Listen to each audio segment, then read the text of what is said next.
This nigga high as a motherfucker, by the way. Let me go fast forward. I am that nigga, young dog. This high ass nigga. They don't dance no more. It's all about the lean. Back in the day, crack was jumping on the scene. Now they slumped on the sidewalk. Can't talk. Golden era faded, but we still feel the rock. They used to be kings, now they lost in the scheme. Popping them bottles, throwing money, living dreams. Now they zoned out and mumbling, fumbling. No rhythm in the city, the whole shit crumbling. They used to rock the house, they was riding through the streets. Remember there was dancing, sliding to the beat. Now it's poison in their veins, ain't no pulse on the street. Guess it's over now, they accepted the back in the day, the rock had them wild and free. Different story now, they got no energy. The new drugs got them slow with the hit unload. Eyes closed and they don't dance no more. Block used to be jumping, type shit they was on. Now it's lights out, guess the thrill is gone. I am that nigga, young dog. I bring it to your rough, rockin' and raw, nigga. They don't dance no more, it's all about the codeine. Back in the day, they was rocking on the scene. Back out of pop, even dancing in the rain. Now they nodding off, shit just don't hit the same. I am that nigga, young dog.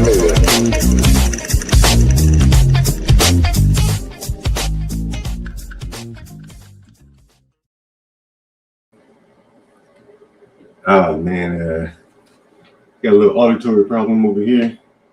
I don't know what's going on. Let me make sure that I can hear it. We got BeBrave in the back. Hey, Brave, I may not be able to hear you. I may have to restart my computer. If I can't get it set up real quickly, so I may drop off and drop right back. Can you hear me? I can't hear you, but you probably can't hear me. I'll be right back. I'll be right back. I'm gonna log off, restart my computer. Something with my audio here is went sideways. Let me see if I can fix it before I log off. Man, it always happens like this right before you start the show. Yeah. Say something, Brave. Can I hear you? Hey, how you doing? Can you hear me, John? Nothing. Give me 1 minute. I'll be right back here. All righty. I don't want to hear shit. Let's see. Hold on. Brave, can you hear me? Yeah, no, I can hear you, John. I'll be right back. Okay.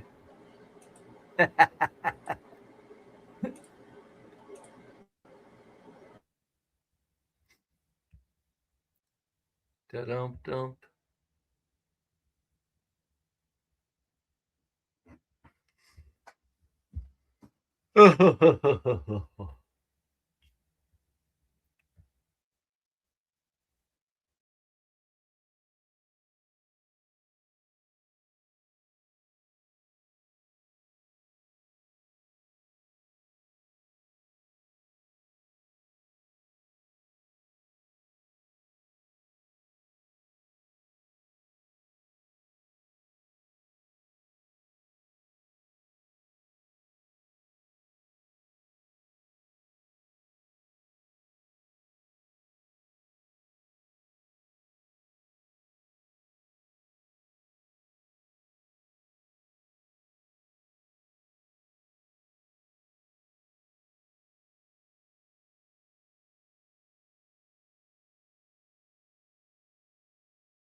Hey, guys, can you hear me? What happened to Brave here? Let me put the link back in the chat for Brave. Sorry about that. I had to step out. Let me know if you can hear me in the chat. Brave and I, we got an action-packed show here. So, Brave, if you're still hanging around, feel free to hop back up on the link. It's so early, but I'm so excited. That may take me a drink. You know, I love talking to BeBrave. BeBrave brings that dose of realism that you really don't get on the internet very often. A little bit of tequila there, so we get started early this morning. There, BeBrave in the background. There's Brave. Oh, Brave, you know what to do it like us, Brave. Nobody does. Okay, how's the audio? Everything working? Oh, it's good now, Brave. It's good. What you think about this, Brave? Hey, John, I'm sitting back all kicked back here. Can you still hear me pretty good? Oh, it's perfect, Brave. Brave, what do you think about that thumbnail? I like the thumbnail. I was talking to you yesterday about that thumbnail. Well, it just, John, first of all, it's a white guy doing blackface, okay, but that's not what jumps out at you. I think that's Al Jolson. I think that's out what at, John is just a little colored boy with a rich ass white man up there. You gotta say this, John. You flip the scales here. Here we got a fine, upstanding businessman, and he's giving me the picture like this bottom feeding 2-bit losers, the arrogant aristocrat. That's hey, I got more Jew for white people than you, Brave. You think? Oh shit! That's what Izzy Band said, right? That's what he said. Brave. I've been talking to you all week, Brave. Right quick, John. Though what's funny? Yeah. Go ahead. What's funny about that picture is that picture really does, because I am a bottom feeding 2-bit loser, but that picture really does do me justice because I always tell people, don't go by my looks or my material status. I really am as arrogant as any multimillionaire you know. Go ahead. I believe if you wanted to be rich, you had the you have the ability. I think it's just yeah. Money doesn't drive you like that, Brave. No, not at all. Never has. Even if I didn't get rich, I could have ended up, with a lot more headaches, but a lot more money than I ended up with. Yeah. Brave, you said something to me earlier. You said, and you said it so reflexively. You said Mooncake is not white. No, she's not. She's not white. She's not. No matter what happens, no matter who wants to give her credit for being white, mulattoes are not white people. And it's not. Go ahead, John. Go ahead. So when you see her, she's black to you? Yes. To all white people. The first thing, she's a black American. Yes. Nobody thinks white. Nobody thinks white. Nobody. No white people. That's very interesting, Brave, because there are a lot of black people who don't see her as black. I know. That's because they're pissed off at her for being so pretty and light skinned. You think that's what it is, Brave? Yeah, I do. They're jealous because the black women, really attractive black women, are just not that large in numbers, and so pretty black women really take it on the jaw, in 100 different ways. Yeah. I can see that, Brave. Man, we got so much to discuss today, Brave. Sometimes I don't even know where to get started. Yeah, I know. But I think I want to get started on Martin Luther King Jr. Avenue, Brave, because we talked about this and you saw this, and you had some choice words to say about it. You know what I'm talking about, right, Brave? Go ahead. So we're gonna start off with the paramedics. What do you think about that? Go ahead. Sounds good. Show the pathetic nature of magnificent black dysfunction. Go ahead. What was your thoughts on it, Brave, while I'm pulling it up? Well, the first thing that struck out to me is paramedics. When you think of paramedics, you think of life-saving. Think of completely concerned about somebody else's welfare and benefit over your own. Not to sacrificing your life or nothing, but your thought is to save another person's life.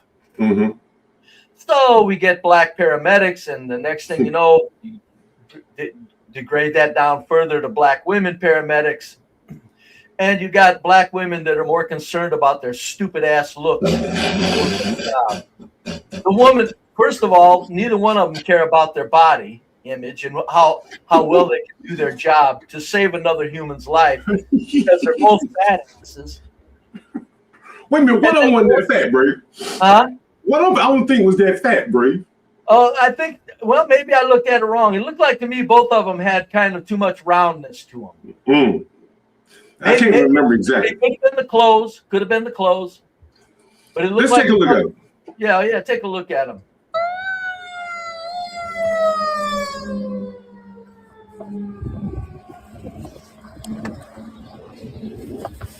This is me making a U-turn here on Martin Luther King Jr. Avenue.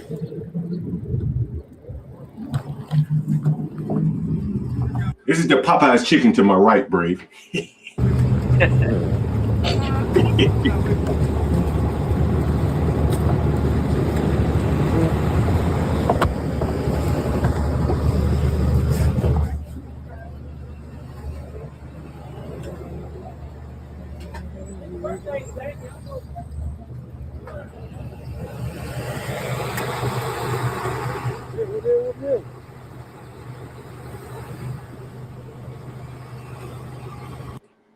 Okay, that one's not too fat. Yeah, I tell you wasn't too fat. No, not too bad at all. I don't think any of them were like some of the blimps I see around. Oh yeah, no, I wasn't referring to blimp. I'm just saying there's a certain amount of body fat you don't want. But I don't think even either of these women fall into that category. Now let's show the one with the nice, pretty weave down to her ass. Well, let's stop right here at this steel shot. What are you seeing right here, Brave? Well, I'm seeing looks like somebody's on the ground and nobody's really that concerned about it. Kind of what jumps out at me. The black man just sitting there at the bus stop, like when the bus comes. It's just like, I think this speaks volumes to black culture. Nothing shakes these people because they see it all every day. There's a dead man. I don't know if you could put that in the middle of a white cultural setting. Have a white man and have a white man on the ground like that, and just have another white man sitting there going, "Oh, what's going on?" But the blacks keep telling me about Kensington.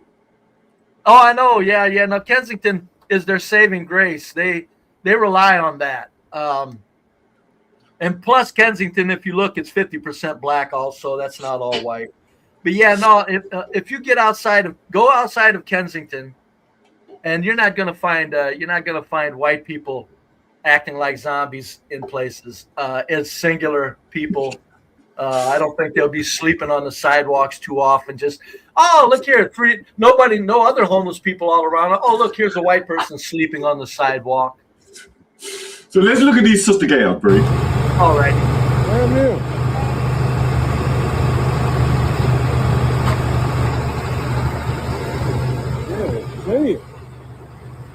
You know, my first thought, Bree, what if this man had been 250 pounds? Well, yeah, which proves why females shouldn't be doing this kind of stuff. Mm-hmm. But look at the way they pick him up. They pick him up like they couldn't really handle him. I thought they were supposed to put like a straight board or edge up on him, to keep from damaging his neck. They don't know if he fell and got it this way. You don't know if there's a bullet somewhere in his body. I wonder maybe he was deceased. I don't know. Because if he's not deceased, you're absolutely correct. It's like, wait a minute. The way they're picking him up, but man alive, who knows? It could have been a fall. Who knows what? And they're just doing further damage to him. But if he's deceased, damn, put a curtain over it, a sheet over it. Yeah, something. But right, and then again, look at the way they didn't flatten the gurney out. Yeah. Like, what the fuck are you doing? I'm pretty sure when you lay a man that's all screwed up, you're not supposed to set him up in a recliner like he's going to watch a sitcom. God damn. See, neither one of them can really carry him either. That's what I'm saying. Women just in these jobs, and this ain't black women, just women, just stay in your goddamn thing. They don't belong there, Bree. No, they don't. It's not, firefighters, police, paramedics. I mean, I can see a female paramedic in an assist, but come on. Bree, when I was looking at this, in a real emergency, look at them with that weave. If not in an emergency where where they really had to take charge of something, look at the weave she has flowing all around. Imagine if this was a bloody scene, a gruesome scene. The weed would be getting into the crime scene. Probably, get in that open wound and spread some more damage and everything else there. Yeah, that's weird, man. Brave. Why do you think there aren't any broad men out here doing this kind of work? Well, I think the bromans won't do that kind of work because most of them want to do things that they can brag about, which there's no bragging about doing paramedic work. Could have to do with a good number of, and I'm putting this very delicately, not enough fucking brains to do that kind of work in large numbers. Because when you're a paramedic, you got to be pretty on top of things. You think these women are on top of things? No, I think they're DEI. Okay, all right. So why they ain't got no men DEIs? Well, because I don't think there's enough bragging rights to it for the DEI. Men need to brag about dreaming about working in financial institutions and things. Black men need to brag about working in financial institutions and being project managers and shit like that. Being a rapper or something. Or a rapper, yeah, you can throw rapper in. YouTube content creator. Yeah. YouTube content, that's a good one. Brave, what's interesting about this, on these YouTube panels, and I'm diverging a little bit. Go ahead. There are some unemployed black men. I'm not going to name their names, but you see them on the YouTube panels regularly. And, this probably is more suited for their skill sets and their intellect.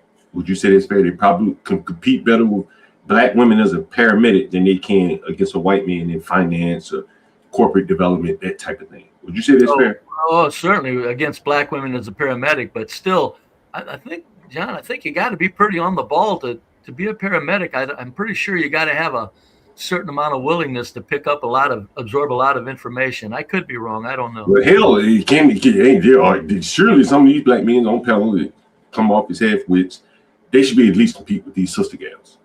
Yeah. Oh, I'm sure. Yeah. In a DEI capacity. In a DEI capacity. That's what I'm talking about. They should be, but they don't want these jobs, and I think they'd rather remain unemployed than do this. And this leads it to the sister gals, this is probably not a bad paying job, Brave. And as you said, they pick up enough drunkards and homeless people. They'll come off on disability.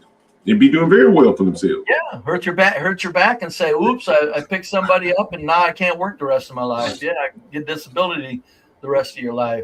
You know what? I mean, this picture really tells a lot of words. This picture is 1,000 words in this picture. What do you think these black women think about black men when they're picking up homeless, drunk blacks all day, every day? Oh, I think since they've got weaves on, they haven't cleared their mind and thinking logically. So this is from illogical viewpoint.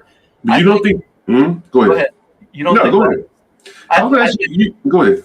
I think that since they've got the weave on, they're not thinking straight. Period. No black woman with that stupid, silly weave. And I'm not saying that to be insulting. There's something wrong. There's something wrong when you put that silly nonsense on your head to that degree. It's like, a wig or something. But I think since they're thinking so in such a confused manner, and they're so used to the complete dysfunction of black culture having been normalized in their individual lives, I think that I don't think they're thinking anything of it, John, other than business as usual. Man, I think that to me, it would desensitize me. Yeah, that's kind of what I just said. Kind of like, it's like there's nothing new here. Black dysfunction has been around them all their lives, especially if they grew up in the lower income and the Section 8 communities. But at the same time, there are children walking up and down the street. These people clearly, you get on these YouTube panels and these blacks have these lofty thoughts about themselves. But wherever they go in their workforce, if they're doing anything like this, they're seeing the lowest of blacks. And this has to kind of desensitize them. Look at how they put this man on the stretcher. I mean, they just dragging his ass, Brave. Yeah. Maybe that's the best they could do. But look how they put him on the stretcher, Brave, because you commented on this.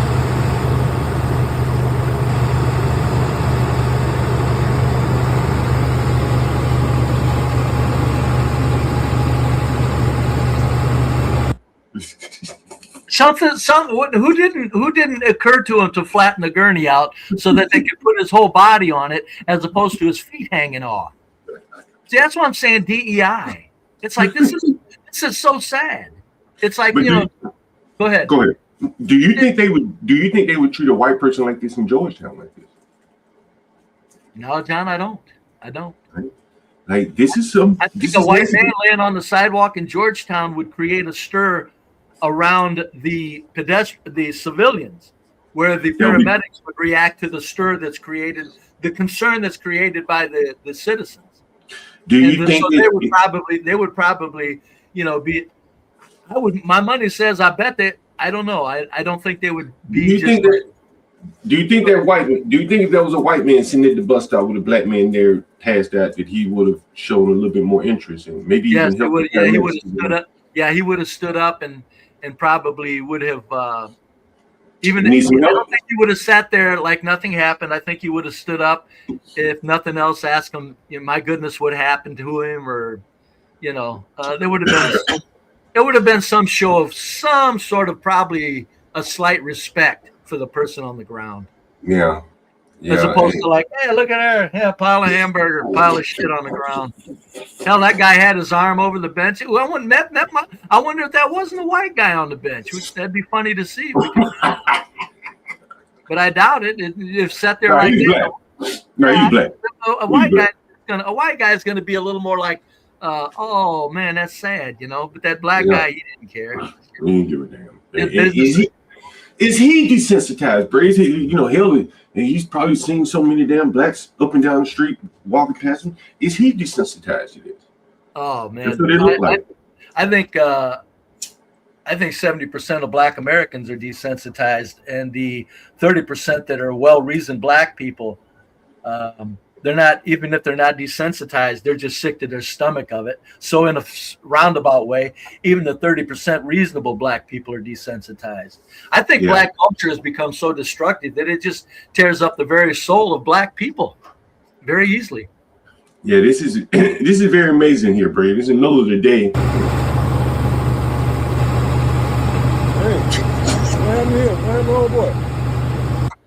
Oh, look, I think they dragged him up, Brady. That's what they did. They used the sheets. Yeah. Rather than flatten the damn thing out. Unless I could be wrong. Maybe they needed his head up for a reason. I'm not sure. Maybe throwing up or something. Who knows? With that, or, it depends, but that was just one of the things that I saw this weekend. Here's something else I want to share with you, Brave. Again, this is Martin Luther King Jr. Avenue. And I'm coming out of a convenience store, corner store, whatever the hell they call them. And so this is me coming out of the corner store. Hey, oh, shit.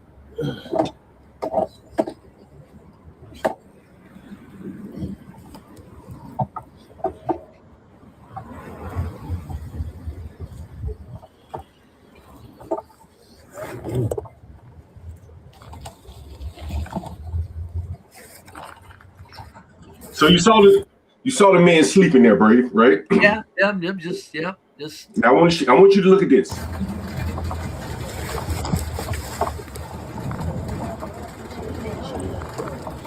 What up? You hear this, Brave? Listen to this. What's that you hear, Brave? Oh, it looks like, some Spanish people doing a car wash. Sound like Spanish in the air. Yeah. Brady, this is Martin Luther King Jr. Avenue. While a black man sleeps on the sidewalk 50, 60, 70 feet from him. Brady, these Hispanics don't live anywhere near here. You hear me? Yep. And do you know what them Spanish people are thinking when they see that dude laying there? What do you think? That's just black people in general. They're not trying to distinguish any, huh? No, they don't. I'm telling you, Spanish people are sick of black people because I guarantee you. And why? Well, Spanish, look what they come from and what they know. And then they come to this magnificence and they see people that are born here acting like black people. It makes them sick, John. Yeah. It not necessarily makes them sick. It just makes them like, just so indifferent and so like probably feel vastly superior. Yeah. It doesn't come hard either. It's pretty easy to feel superior to a man sleeping on the sidewalk. In other words, yeah, the word here is justifiably so. Yeah. And so you look at this, Brave. Spanish man, there's one in the back, one on that side, and one of those. There's 3 men on that car. See that? Yeah. And if you look in the background, you're gonna see a black man waiting on the Spanish to finish his car, drying his car, so he can tip him presumably and go about his day. What must he be feeling?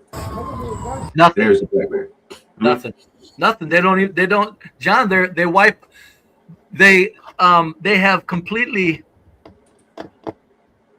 They're in such denial that it doesn't even sink in how dysfunctional they are anymore. That guy's feeling nothing, or maybe he's feeling like he's a black American entitled, and these are just lowly servants to him because he's an American. But you think he ever said, "Damn"? Huh? Like that man sleeping on the ground is within his eye shot. He can see that man, and he can see these Hispanics. You don't think anything registers in his mind? Like, damn, like this is really messed up. If anything registers in his mind, it's a sense of superiority as being over the Hispanics.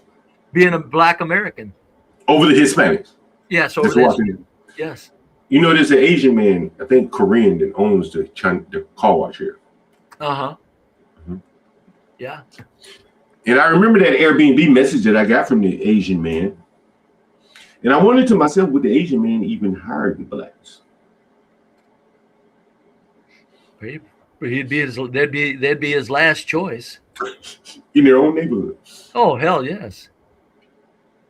Yes. This is pretty amazing, Brave. It is. That's how far removed so many blacks are from any reality of what they're creating for themselves. Yeah. They don't understand. They're literally just destroying. They're destroying their own circumstances in this society. Look at this, Brave. Couldn't even get a damn sleeping bed, man.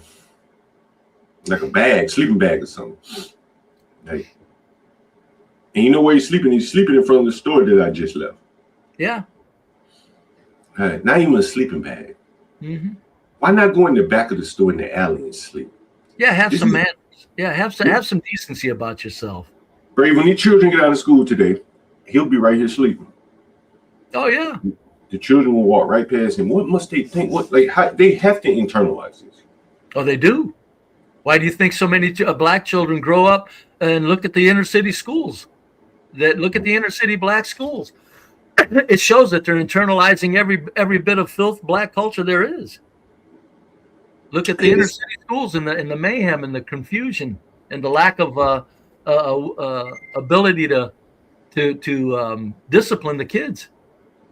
Yeah, this is really amazing here, Brave. And I think I speak to the guy. Damn, homie, you sleeping right here? Damn. Damn, man, I hate that. Damn.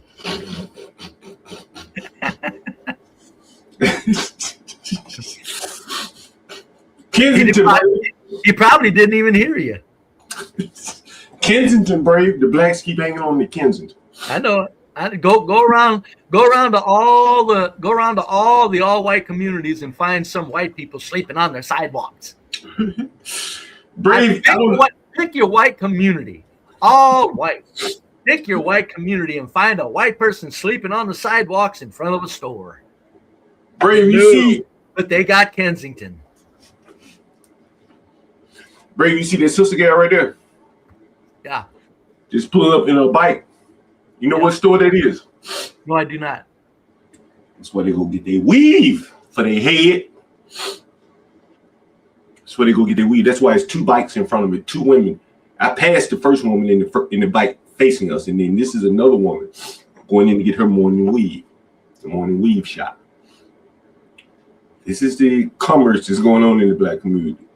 Weave, community store, convenience stores, all owned by other groups of people here. And these people, if you want to know how these people think about these blacks, I'll show you.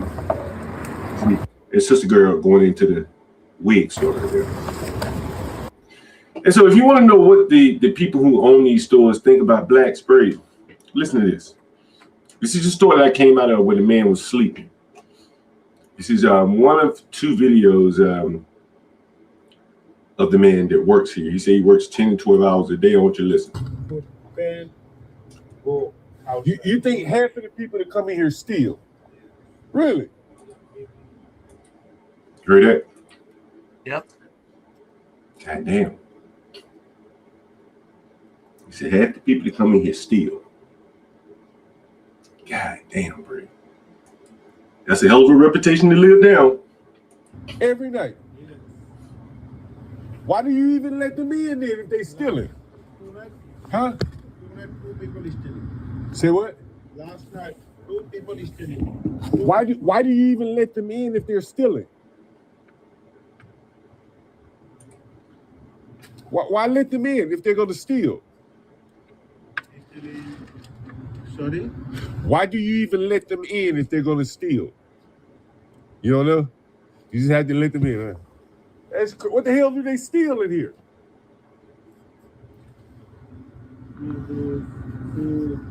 Noodles? Everything. God damn. They steal that shit? They steal everything. Everything they steal. God, how the hell do you even make money if they're stealing everything? I don't know. I'm working here only.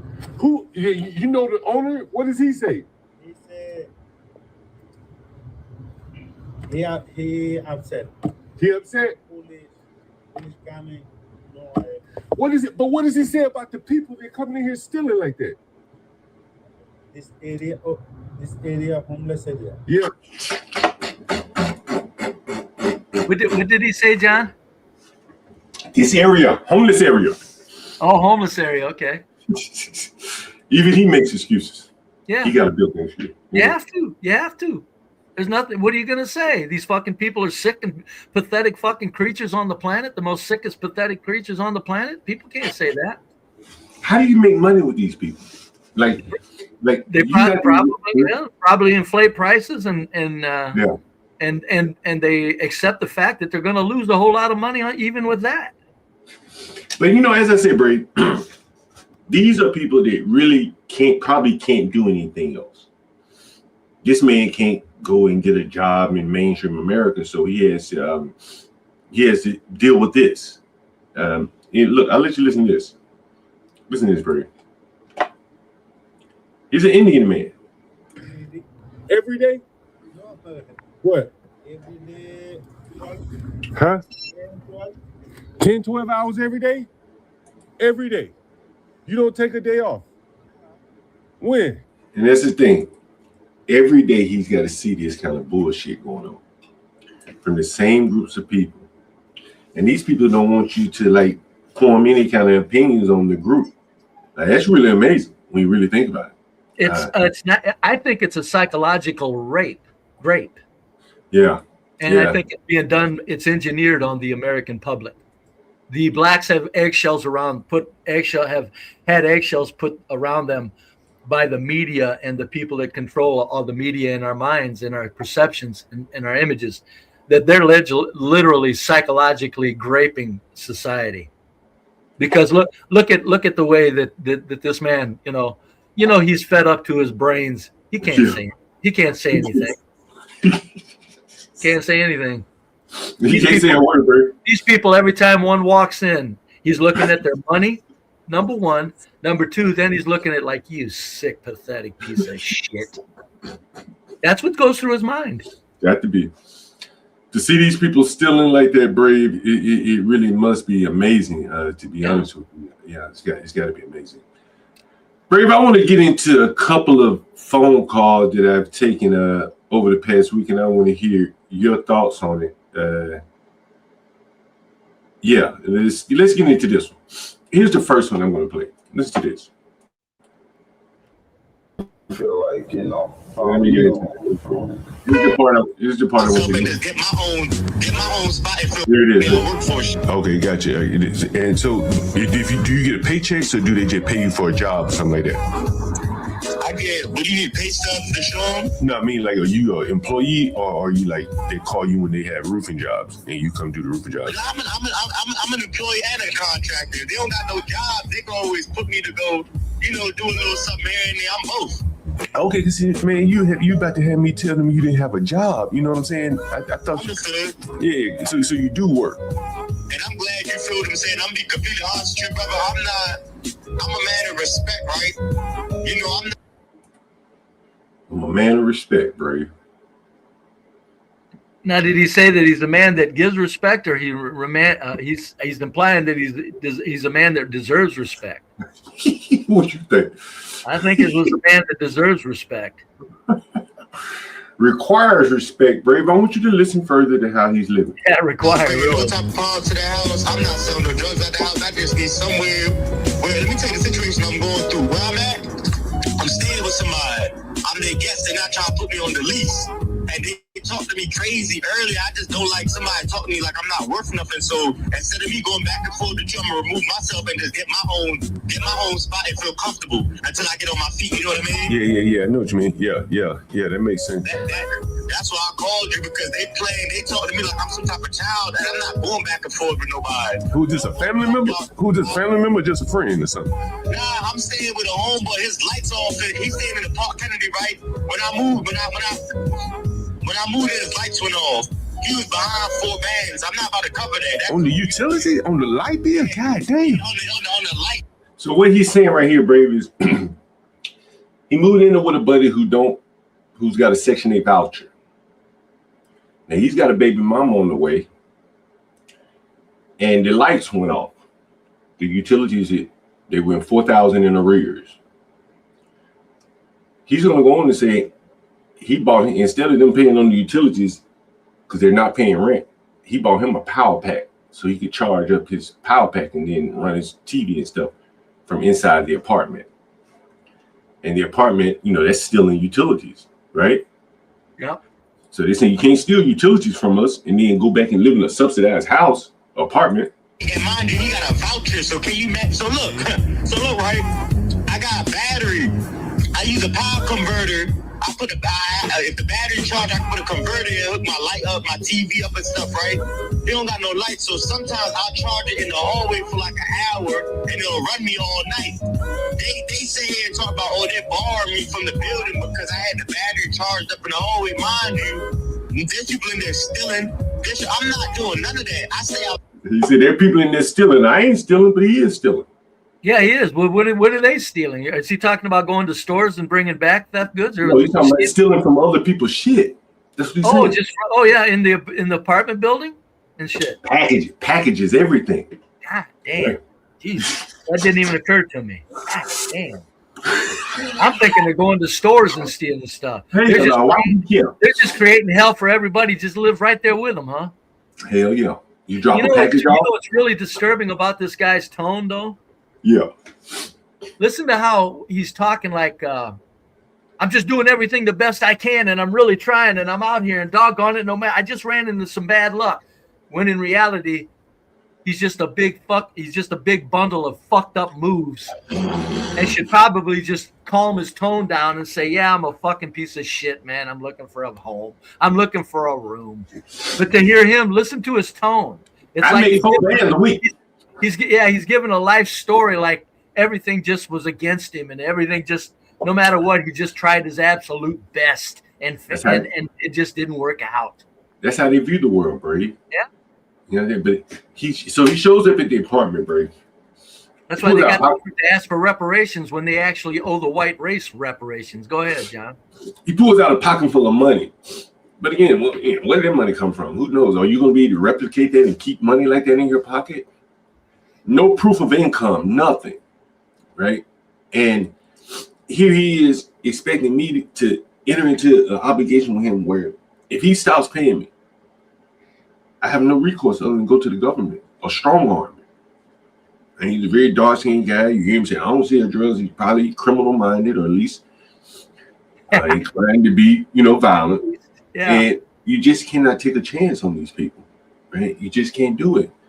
That's why he ended up in Section 8 housing, because that's the only place they really can take a chance on those type of people. And they couldn't even tolerate it. Among white people, John, when somebody's talking about passionately about, oh, things just went wrong, you know what other white people do? What? They immediately think you're a dumbass and everything you did, you just fucked your own self up. Shut up. Mm-hmm. That's what white people think. But this guy's so used to putting his drama tone to it and other blacks listening that he thinks that everybody falls for it. What's up, Master Kim? Hey, Master Kim. Hey, what's going on, John? Hey, BeBrave. John, can I squeeze in a comment about the story? Yeah. I love it. I watched it last night when you posted it. Yeah. Keep in mind that the cashier, he cannot come from behind that cage because he can be bum rushed, right? Mm-hmm. And then once he's bum rushed, he don't have access to the gun, the phone, the panic button. So they really limit it. They really limit so for him to stop customers to come out of the cage, and he's got to pick and choose. So yeah, so if they just want to walk out with the 12-pack of Modelo, he can't stop them. It's like the Wild West. But with that being said, John, I think he's exaggerating too. 30% probably still is a very bad 30% to 60, 70%, just like you and all the others. They just want to come in, buy their little Lucy and beer and go on. But it's the 20 to 30% just brazen coming in, buying something, stealing equal amount. Not everyone, but those people he cannot stop. He cannot stop them from coming in. He can't stop them when they leave. He can just have some dignity, just pray that they at least buy something in addition to what they're doing. So, and sometimes you'll see the Indians will have like some little granddad or some old man kind of on the floor cleaning, sweeping shit. That would be the person that's trying to stop person. And the guy in the cage, because once the guy gets out the cage, he's vulnerable. It's a wrap. Yeah. You know what's interesting about this match, Kim, and I didn't share this. I think I told BeBrave earlier. This is 4 a.m. So typically he doesn't let you in. But he saw me pull up and he opened the door to let me in. That's why no one else is in the store. Because typically they got the little carousel that you would otherwise do business from. But I've been there so many times. I'm not going to sell anything, so he just let me in because it was kind of cold outside, stuff like that. So anyway, that's very interesting there. Back to this call here. Listen. Wait, so you guys are disrespect me over a battery, and my situation. That my girl pregnant. There's a whole bunch of stuff going on. So it's like you guys are really taking it that far over this. So I said, I'm not going back and forth or begging nobody to stay there. I'm gonna just go to find my own spot because I know my worth. You know what I mean? Yeah. Well, shit, man. So that's the problem. That's why I called you today. That's what I'm going through right now. Yeah, text me. They always going through something, Brady. Can you listen to him? I know my worth while he's stealing fucking electricity. I know my worth. What is your worth? They have no shame. That's what I'm saying. I'm serious when I say this. 70% of Black Americans are psychopaths. They don't care what they're saying. They're aware of their conniving ways and they don't care to where they tell that shit to somebody. Brave, I wanted to run this past you. Here's another one that I got today. Let me see. The other day, and I wanted to get your thoughts on this. Here's a phone call. Give me a second. Hold on. So here's a guy, and he's talking to his. I'm talking to him, and he says this. Here it is. Oh, Brave, listen to this. Master King. Train you drive? Yeah, I catch the train right now. I mean, I got a rental car right now, but I do usually catch the train. Okay, all right. And where you currently live? Save my number if you can. Where are you currently living? But we don't do. I live in Maryland. You live where you living in Maryland? Who you living with? Shooting. Who you living with in Maryland? I was living with my girl, but she couldn't afford to pay her half of the rent anymore, and I can't keep doing it all by myself. So that's. Heard it, Brady? That's a real provider right there. Remember when they go back to threw the black man out of the home in the 60s? because a bunch of fine black men were trying to be fine, outstanding black men, but somehow they just all abandoned their homes, and it was the government's fault. Well, what did you just hear, folks? Right here, you've seen the extension of that. You've seen a black man say to you, a woman with his child couldn't pay her half the rent, so he abandoned her. Not this motherfucker. I'm out, Brave. I'm out. Yeah. Didn't occur to him to go make more money and maybe get another job, even if he had to get two. Nope. It was her fault for not paying her half. Like it's a couple of goddamn grade school kids dividing a candy bar. I'm telling you, there's nothing that sinks in on the human level with these black men in large numbers. They're not. I don't know. Maybe it's genetic. It could be. I don't think it is. I think it's just the culture sucks the life out of them as kids, and they just grow up completely psychologically destroyed.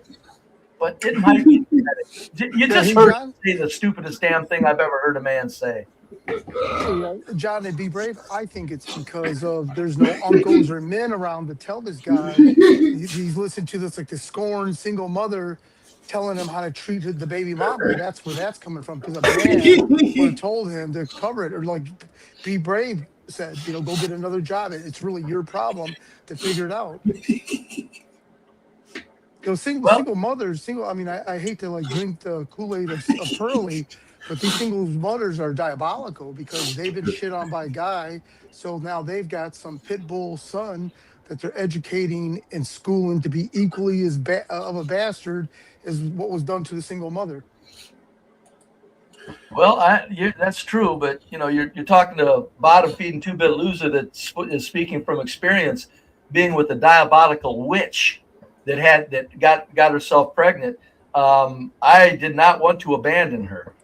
I told her I'll do everything to let me stay in that child's life. And so, I mean, I get what you're saying, Master Kim, and I didn't have anybody telling me it was right or wrong because I was a piece of shit my whole life.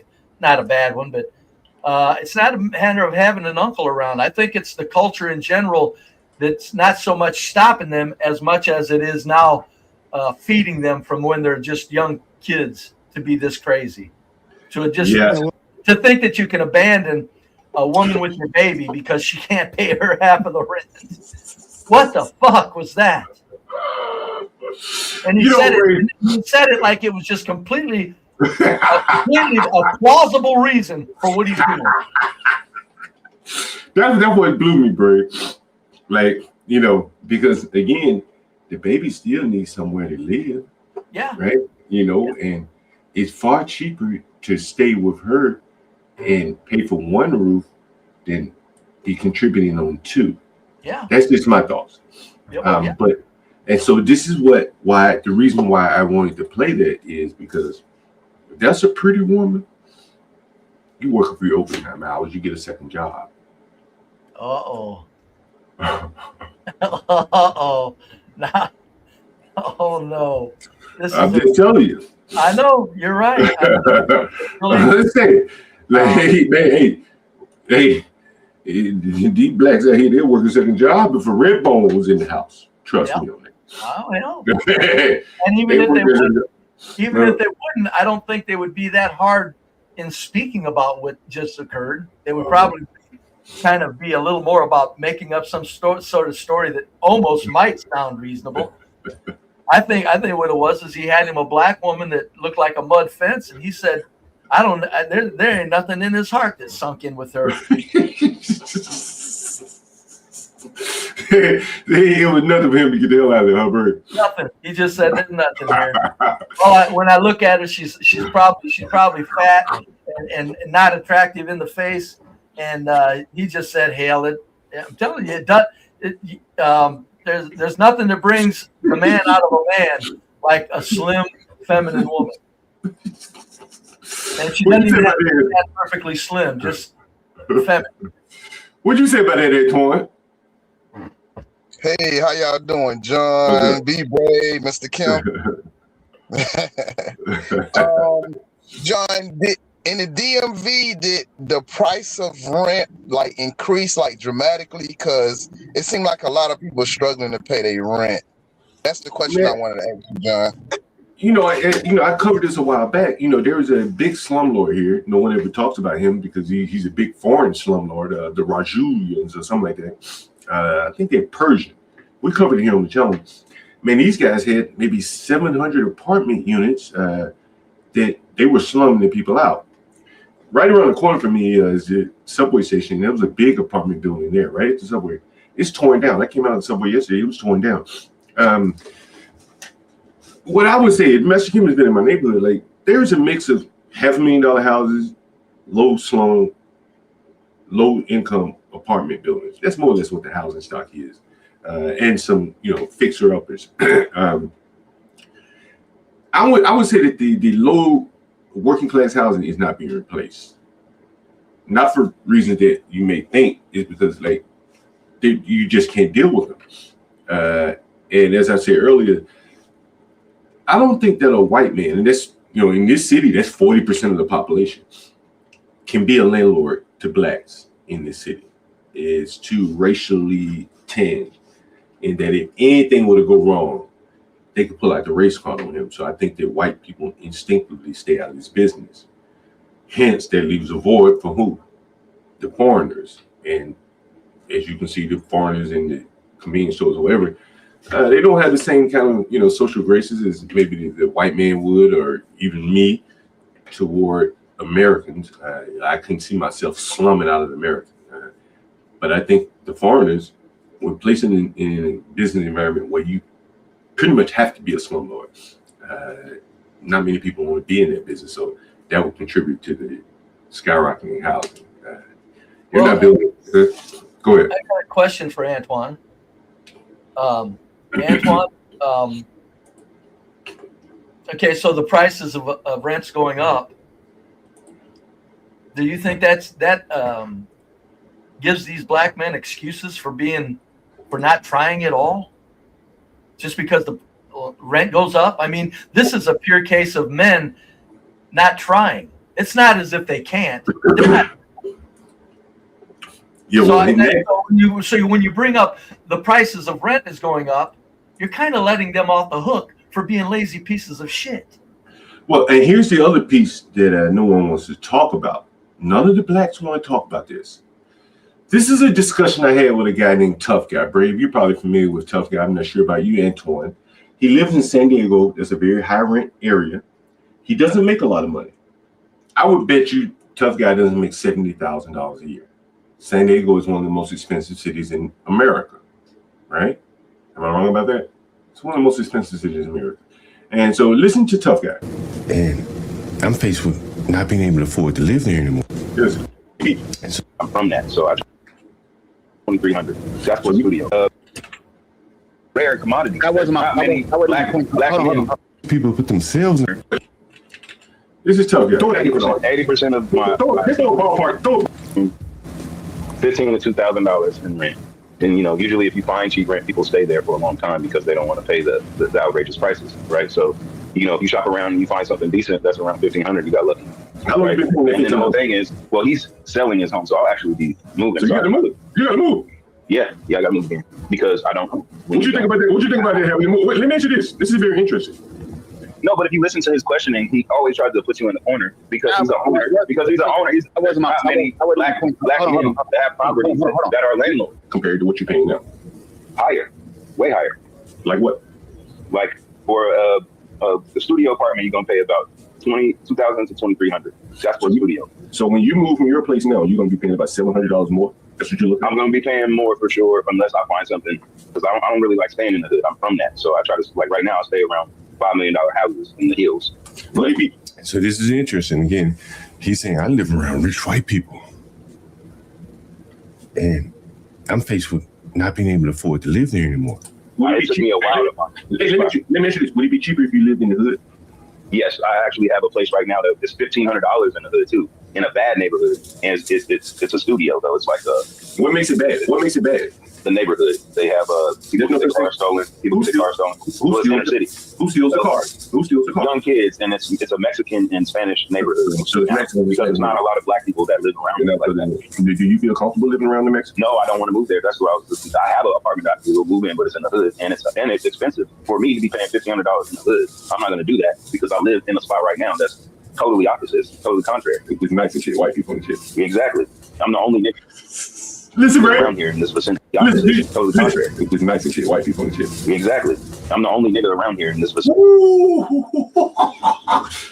You heard it, Brave. I'm the only black around here. It's beautiful.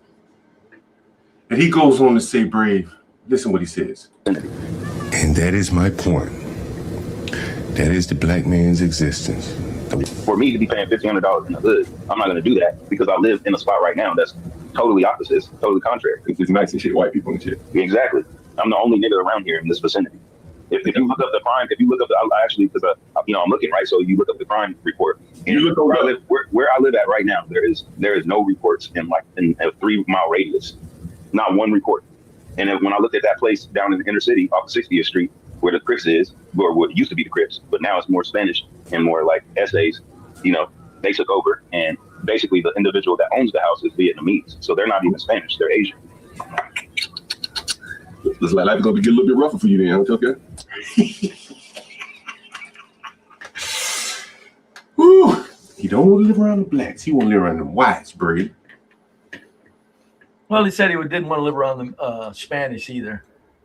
Well, but he want to live around. But he told you where he want to live. Oh yeah, that's what I'm saying. That's why I don't get why in this day and age with what's going on with race relations, why so many whites are so mealy-mouthed about being white. It's like, excuse me, we're the group of people that everybody can trust and wants to live around. It's kind of like time to give credit where credit's due, you stupid white bastards. It's so interesting. Brave, I wanted to ask that question, Brave. I wasn't given an excuse, but all he needed to do was just pivot. Get you a nice, reliable car, you and your girl, move 30 miles away from the inner city, 30 miles out, and you'll be okay. Yes. Because it's expensive once you live closer to the city. That's what I did. I don't live close to the city. I told Tough Guy 2 years ago, I said, get the hell out of the city. Well, he wants to be a musician, hold on. Let me say something. Though, Antoine, I know you didn't. I don't know what you meant, but I'm telling you, when you got a guy that was giving John the line of bullshit that black dude was giving him, and you sat here and bring in high rents, Antoine, you just by default gave him an excuse, whether you meant to or not. You just did. You're right. I know. That's what I'm saying. That is what the blacks are benefiting from too much. It's just a matter of, okay, high rents, who cares? Do something. Brave. That's what one black man should say to another black man. So it's a pile of shit for everybody. You think any whites go over there and get cheaper rent? No, they do something. But anyway. What I will say is this though, Brave. What's that? That the white man has more doors to open than the blacks because of their bad reputation. Well, of course they do. Of course they do. But I think that doesn't mean the rent would be lower. Well, it wouldn't. Hey, Jeremy called me today. He said, "Hey, John, I want to come back." Okay, Jeremy. If a black man called me, I get black men ask me every day for police. Hell, I just played one. I ain't rent to him. He had money. Right? Think about it. He had the money. Pulled it out and showed it to me. I ain't take it. I get black men off me. Hey, man, I'll come work for you, Mr. John. I go to look so any day and show you that. Man, I want to work for you, Mr. John. I don't take a chance on it. But I'll choose Jeremy, sight unseen, over any of those blacks hanging out at the liquor store 365 days out of the year. Those are the doors that I'm talking about that aren't even available. The blacks don't even see that door. They only had the key for that door. That's very true. So I do understand white privilege. I've been talking about it for 4 years on the CT channel. I do understand white privilege, and I'm very proud to have taken a part in it. But I'm just saying that there comes a time when, and this ain't back to Anton, nothing against you. I'm just saying blacks have had way too many excuses handed to them by other blacks that do things properly. The blacks that do things properly need to get a white mindset like the whites have when it comes to dealing with white trash. If somebody's acting like a fool as a white person, a fellow white person will say, shut the fuck up. You're talking, shut up. They're not going to offer him an excuse. But Anton was real quick to bring up some sort of something there. And I'm saying, I think that's the black culture at play. Brave, I want you to hear this. Bless your heart, Antoine. Bless your heart, Antoine. Since you speak of black culture, Brave, I want you to listen to this right here. This is, man, this was interesting. I ain't gonna lie to you, Brave. Let me pour me a cup of coffee. And I'm gonna play this. I want you to listen to this. Have mercy. This is interesting right here.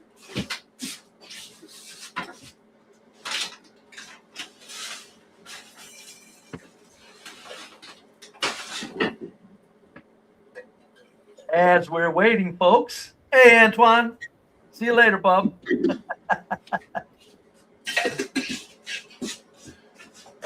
Brave, this is Anton Daniels, Brave. Yeah, I'm sure you've heard of him. I'm not sure you're familiar with him.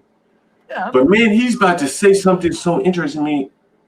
And again, this is, the reason why I keep pointing him out is, I would say, he's probably one of the bigger content creators in the Blackest sphere. Right? Would you say that's fair? Yeah. And so many people kind of look up to him because of his success, and they see him as a businessman.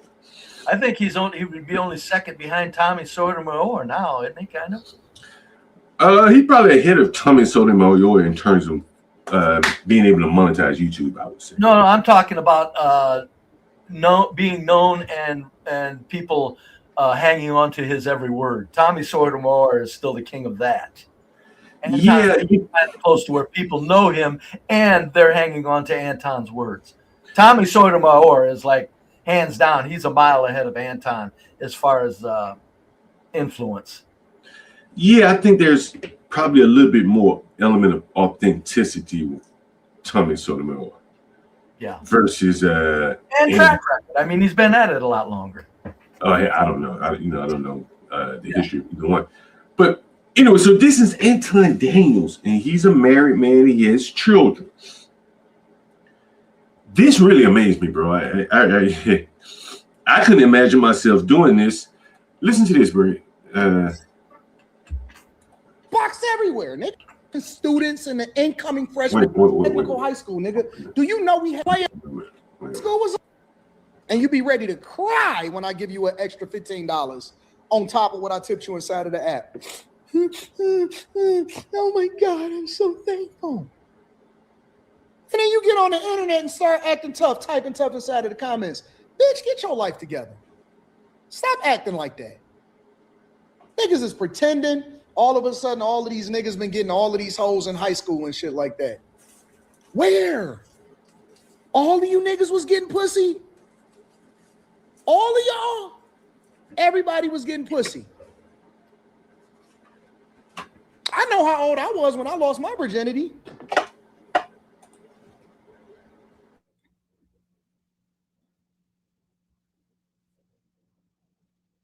And everything's frozen up. Got dead air. Ain't nothing to talk about. I wish I would have stayed focused.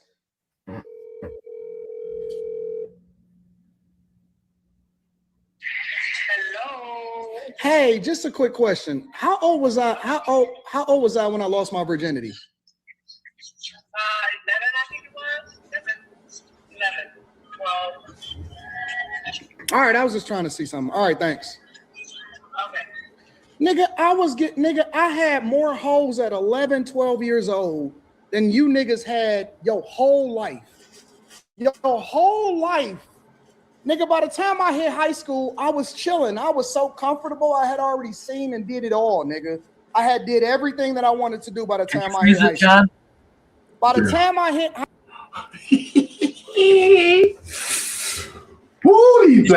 that's a positive thing.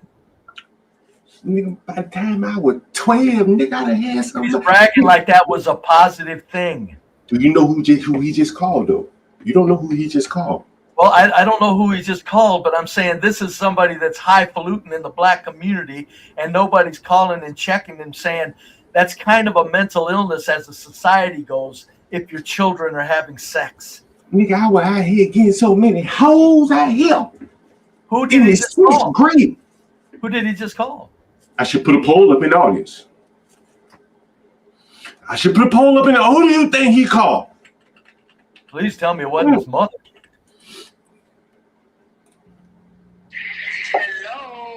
Hey, just a quick question. How old was I? How old was I when I lost my virginity? 11, I think it was. 11, 12. All right, I was just trying to see something. All right, thanks. Okay. Nigga, I had more hoes at 11, 12 years old than you niggas had your whole life. Your whole life. Nigga, by the time I hit high school, I was chilling. I was so comfortable. I had already seen and did it all, nigga. I had did everything that I wanted to do by the time I hit high school. By the time I hit high school, I was done with these. I had already learned the game. I had two older brothers that was 6 and 7 years older than me. I was fresher than you. I was better than you. I had more hoes than you and all of that. And guess what I don't do? You know why I don't do it? You know why I don't talk about how great I was in high school? Because I'm out of high school and I'm 43 fucking years old, about to be 44. The fuck I give a fuck about high school anymore. But then you got these cornball ass niggas jumping on the internet talking about, nigga, I bet you wasn't getting no hoes in high school. You're right, because I had them in elementary school, nigga. Probably fucked your teacher. Whew, Brave. Is this black culture? This man got a daughter. Older than he was when he was in the 6th, 7th grade. Yeah, man, I was out here getting me hoes. I think, John, that he would tell his daughter, please don't follow in the footsteps of the girls that he was dealing with at 11 and 12. But yet he's bragging about the value of that happening. So that's what I'm saying. Blacks are a big bundle of confusion. They don't know what the fuck, whether to wind their watch or scratch, whether to wind their ass or scratch their watch. Anton, supposedly a philosopher of the community. Listen to his foolish ass. That's what I'm saying, Brave. You know, he's trying to talk his daughter into waiting until she's at least an adult or near adult to do something as serious as be romantic with a man. Look how he's bragging about tearing up other girls, little old girls' lives. There's no consistency with these fucking people. Listen, Brave, it gets worse. Nuts. Listen. High school? Nigga, high school was an alley-oop. All we did was pass the ball. Slim, dunk these hoes. That's all we did. Nigga, all we did was alley-oop to the homies. The shit was like a layup line. It was a layup line. High school was a layup line. I went to Cass Technical High School, nigga. Do you know we had 2,000 students in the incoming freshman class? You know how much box was there? Box! Brady, you know free box everywhere. You know what box is? He talking about these old black Hold it. Did he just use the word pretty? No, he said there was free box everywhere. Oh, okay. Free box. He talking about these black women so loose by the time they hit high school. Have mercy. He said they loose. These ain't nothing but black whores. By the time they what age he said? He said, well, he's in the 6th grade. He said he holds these hoes out here. In the 6th grade, these are hypersexual people. Is what he's saying. Huh? Black excellence. Black excellence. Yeah, and when people talk about whites being depraved with children, where do you think these 11 and 12-year-old girls are learning this shit? Ding ding. Exactly. On the high end, Brave, you got. You go to an all-white community, you ain't seeing no goddamn 11 and 12-year-old white girls banging. Do you hear white men bragging about banging at 11 and 12? I've never heard a white man talk like this before in my life. No, because I distinctly remember being bottom feeding loser, impoverished little white trash white dude that was fairly good looking. The white girls they didn't just drop panties at that age. They didn't do it. by propping himself up, something you even expected. By propping himself up as a player, he's also kicking down on the black women because he had to be sleeping with women, presumably, correct? Yeah. Mm-hmm. Is that right? I think it's worse. It goes deeper to black culture than black women, even. Exactly. You're bragging about 11 and 12 like it was nothing. Are you fucking kidding me? Yeah. You got niggas sending him super chats, Brave, while he's saying this shit. Mm-hmm. Yeah. Is this on the Millionaire Morning Show, by the way? Have mercy. Yep. Just out of curiosity. For those of you that want to know which episode this is, Hold on a minute. I'll put it in the chat. You want to see for yourself and then mark this up or anything. I'm playing it straight from his channel. I think I'm playing it straight from his channel. Yeah. This is it right here. Go ahead. What you say, Brave? Well, I made a mistake and I looked over at the chat at Blacks Who Defy with his silly ass, talking about both communities have their cretins. Excuse me, you don't have fucking whites doing the shit that these blacks are doing. Blacks Who Defy. But this is bragging about it. This is bragging, but this is highlighting it. Just aren't even doing it. Go to white schools. I mean, I know there's a lot of dirtiness going on. Where's the white Anton Daniels talking like this? There's nobody, because first of all, there's no white Anton Daniels. Second of all, the numbers aren't there to even develop a white Anton Daniels. Did you see all of this, Universal Man? Like, I gotta play this again, man. This is rough. I've seen. You don't have to play it back. I've seen it. You can just keep going. I want to hear what one say. Do you know who he was talking to when he made that phone call? Does anyone know? I'm assuming it was his mother. Yeah, it was his mother. And that's just as sick. I don't think my mom knows when I lost my virginity, honestly. She might have an idea. Brave, if you called your mama. I'm going to call my mom right. You know what? Let me call my mom and ask her right now if she knows when I lost my virginity. Mama. Let's go. Universal is probably it's a family joke. It's humorous when a kid comes home talking about it. Universal really gonna call his mama. What's up, Mom? I got a quick question for you. I'm on the show real quick. Do you know how old I was when I lost my virginity? Probably like in the 11th grade.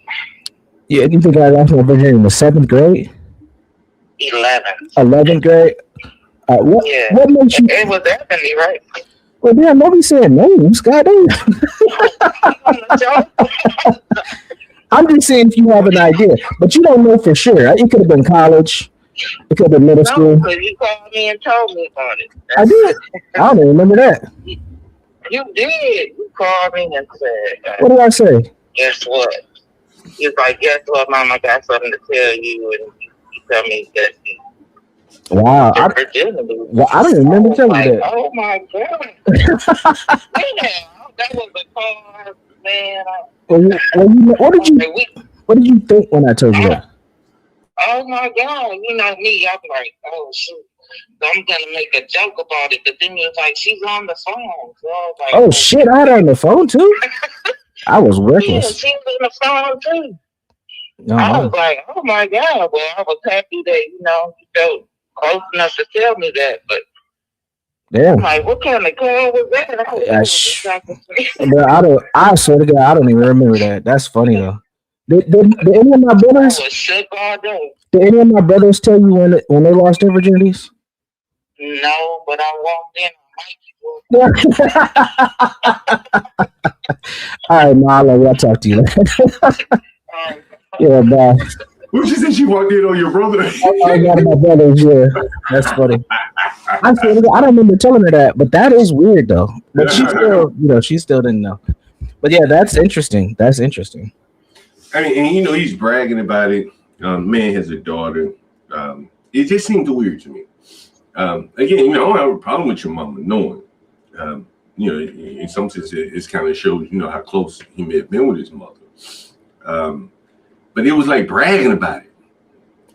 Like, because I think did she admit that he was in the sixth grade? Like, at 11 or 12 years old, you're either in the 5th or 6th grade at that point. That's pretty early. That's really young. Right, that's very, very young. And here he is bragging about it. And I can't say he's off base on what I've seen. I wouldn't say it's the norm, but it is not like abnormal. How about that? Yeah. I think if you went into the inner cities, into these schools where it's all black schools, I think it would be the norm. Probably would be the norm. Nothing is energizing to the human spirit as sex. There is a lot of hypersexual activity in urban schools. That is very true. Yeah. A lot. That's a big part of the problem. Probably why white culture is still somewhat intact. Is white culture has managed to keep sex to at least hopefully get near adulthood. And that means that energy that sex brings to the human species in general, because there's nothing as energizing as sex and romance, and that's just too much for 11 and 12-year-olds to take. Yeah. That's. And you can't think past it. Once you do that, it just wipes out every other learning process. Yeah. At that age, you can't. You can't focus. Left of the 12. Especially if you get as much boxes. He said he must not have had much supervision. Yeah. Listen to this. Box everywhere, nigga. There's no shortage of box. It's like 4,500 students in there. You can't miss.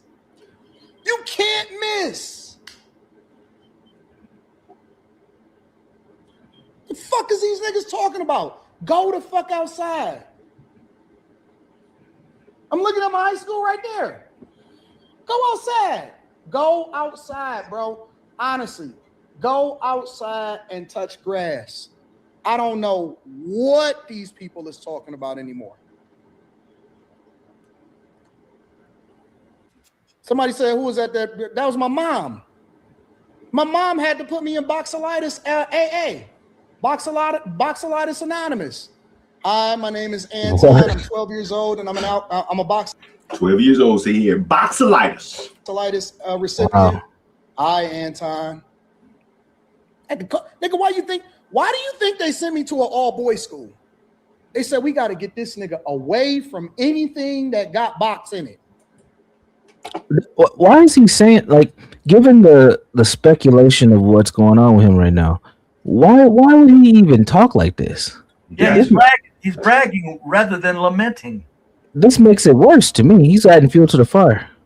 Yeah, he has to. He's bragging. This should be a dysfunction of black community with Anton. He should be saying, I have firsthand proof that the black culture is fucked up. But no, he's bragging like, I'm the man. I'm telling you. That's crazy. Man. No pulling back.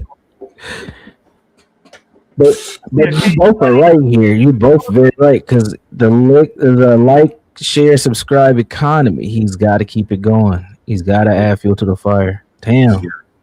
He's got to add fuel to the fire. And that was since you mentioned the like, share, subscribe economy. I have a clip of Anton saying just that, where he said basically, this is clout is worth more than money. Currency. He said clout is the currency. That's true.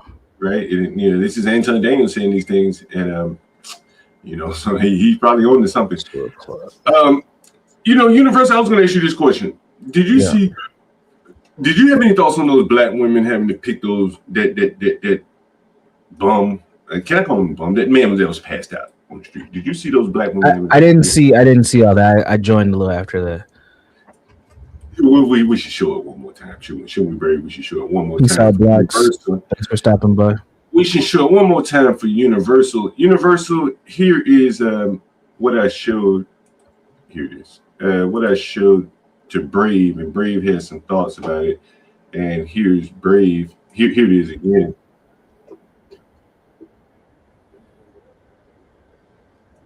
Tell me to pause whenever you need me to pause. Universal. All right, share the screen. You're not sharing it. Oh, shit. I'm not sharing. Okay. Yeah.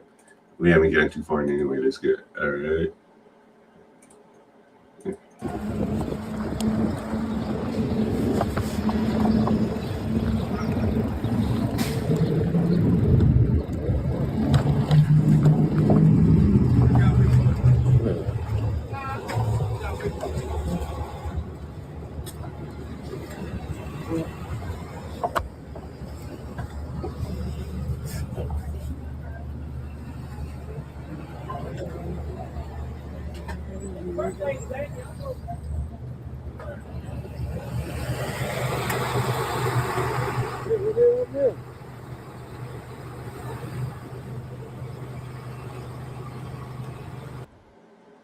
Now pause right there for a second. Wow. That man is out. Jeez. Do we know what happened? Did he just pass out or? No one knows. The man sitting there at the bus stop is like, whatever. He just so busy. He's waiting for the bus to come. He might be zonked out himself. Who knows? That's a lot of hair on that EMT lady. Right. Look at that. Pass the butt. 2 women EMT. Whoa. They can barely lift him. He ain't that big either. He's probably like 160, maybe, if that. Holy shit.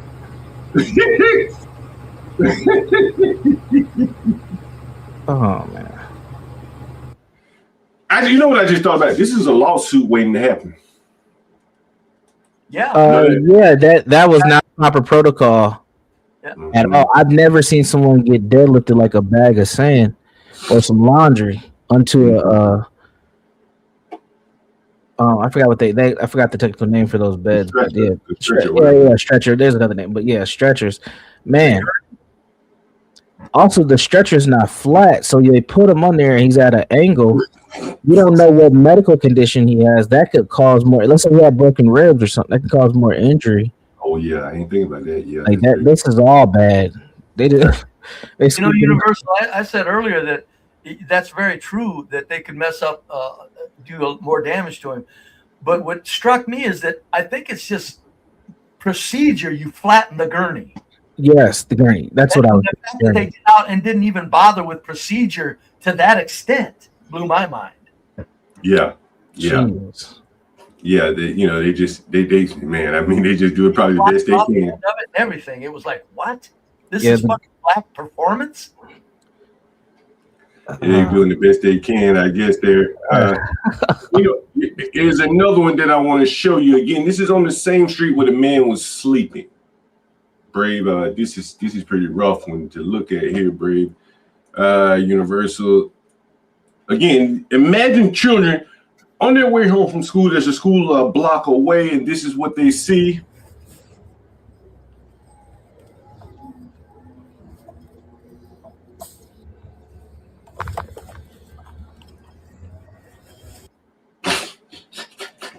Oh.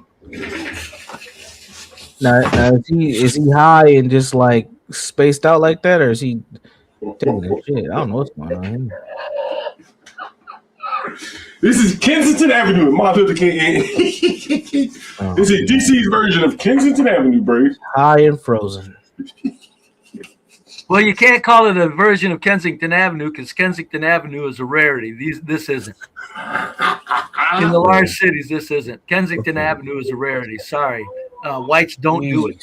You don't see a single white guy out here where it's all white people. And you have on the sidewalk. Definitely. Oh, Brave. Wow. Oh, Brave. The children, they get out of school, they see this. What happened? What must they think, Brave? What must they think? Move quickly because they have to. If they're walking on that sidewalk, they have to make a decision because they're walking between these two individuals. Brave, you said to me that white folk wouldn't do this. They have some kind of decency and go somewhere and get the hell out of the way. Is that right, Brave? Yes. Mm. If it's not a Kensington Avenue where it's a complete tribe of also mixed blacks are in Kensington Avenue, folks. But if it's not something where it's just completely overwhelming, no, whites don't just make it a point to be a one-off in the face of all the other whites. They won't do it. Yeah, this is out of respect and expectations of better behavior that whites have of them. And again, within the same block, Brave, are the Hispanics washing the cars of the blacks. While the black men lay sleep on the ground, these blacks are out of their mind on their feet. A little bit further down the block, the paramedics were picking up another passed out black. This has got to be rough for the blacks to see and internalize without making excuses and saying it must be somebody else's fault. There's just no way we could be down this bad. That's what it all boils down to, John, is inescapable shame. And blacks are internalizing it where they shouldn't. If you're a decent, fine, upstanding black person, and I'm sure Universal and yourself can attest to this, and CTs, hey, the blacks are fucked up. It's not me. That I understand. That I understand. But you know, a lot of blacks, they don't do that. They go, blacks are fucked up, and somehow, since I'm black, I have to make an excuse for that. It's somebody else's fault. That is true, man. But it can't be black culture. You know, Braven, you know, the other thing, well, let me finish playing this here. And he's just staggering. Yeah. His pants are down at his knees, Braven. You see this? The children on their way home from school, Braven. Oh, wasn't that just down the? How far was that from the guy that was slumped over? You mean the one that? Which one? Which one that was slumped over? The one that was slumped over with the red red undershorts showing. Or whether he's right across. Yeah, they're right across each other. Oh, they're right across from. Yeah. Huh? Oh, there they are. Oh, yeah. I didn't even look at. I didn't see him. I was looking at the guy slumped over, and he kind of because I'm sitting way back from my screen. Oh my God. That's what I'm saying. Those kids, if they're walking down the sidewalk, they have to make a decision to walk between these two. That's insane. That's why you have. That's why you're going to have a need for so many universals in the. I know. Sadly, they're fucked up, man. That fucks their heads up. You don't get away with that. Shit. You can't fool Mother Nature. Those kids are looking at that as their own, and a child would naturally internalize that. That's Bray, I'm gonna throw you a curveball. You don't think they got? I'll think it, but a child won't. Bray, you don't think they got children? Oh, I'm sure they got them probably who knows where and everywhere. Yeah. You don't think these men got children, Bray? Oh, I'm sure they do. No, they got children. Yeah. Right? Their children may be walking right past their ass, right? On the way from school. Think about that, Bray. Yeah. Like, this is deep down. Hopefully they don't know that's their father. Hold on for 1 second, Bray. Hold on, guys.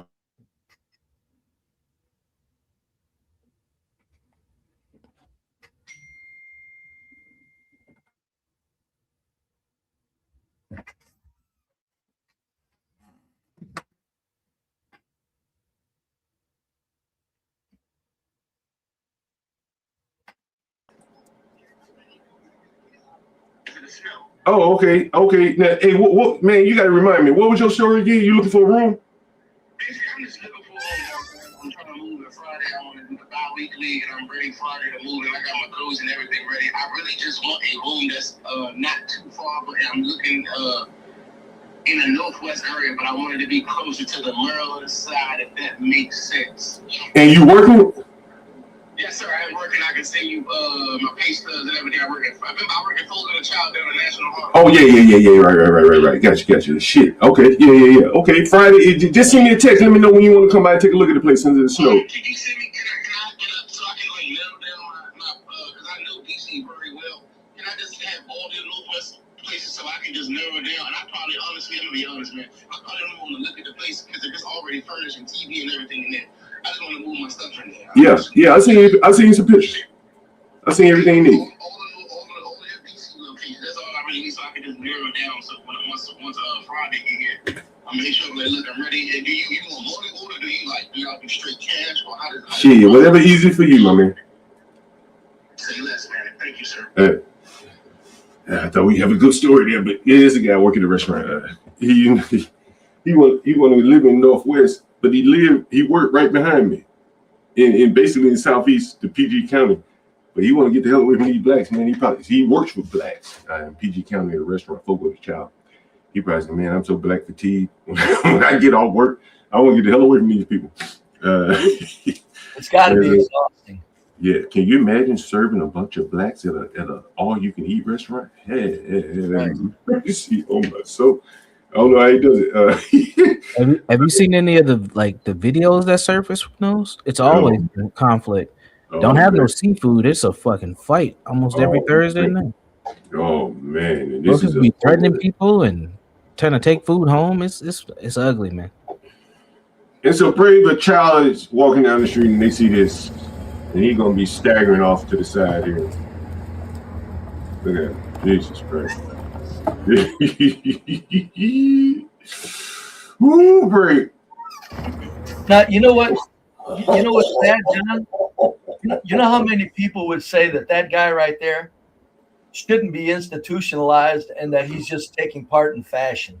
He what? He's just taking part in fashion. What fashion? You know, the pants down like that. It's sagging on steroids.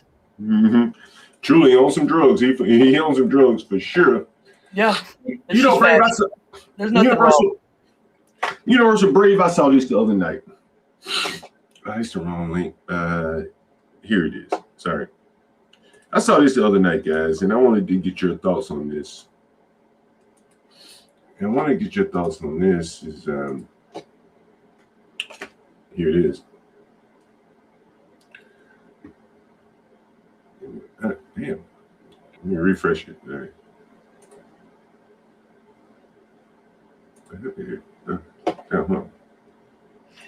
You know what them pants sagging like that is at that level? What's that? It just dawned on me. These son of a bitches are so, as CT called it, main character syndrome, that if they're at the very bottom, they know that them pants at the bottom sagging like that still attracts attention to them. Brave, I don't even think he was in his mind to get any attention attracted to him. No, I'm telling you, if he's got him down like that, he knows what he's doing. That man was out of his mind, Brave. I know it was. I think his pants fell. That's how pathetic it is.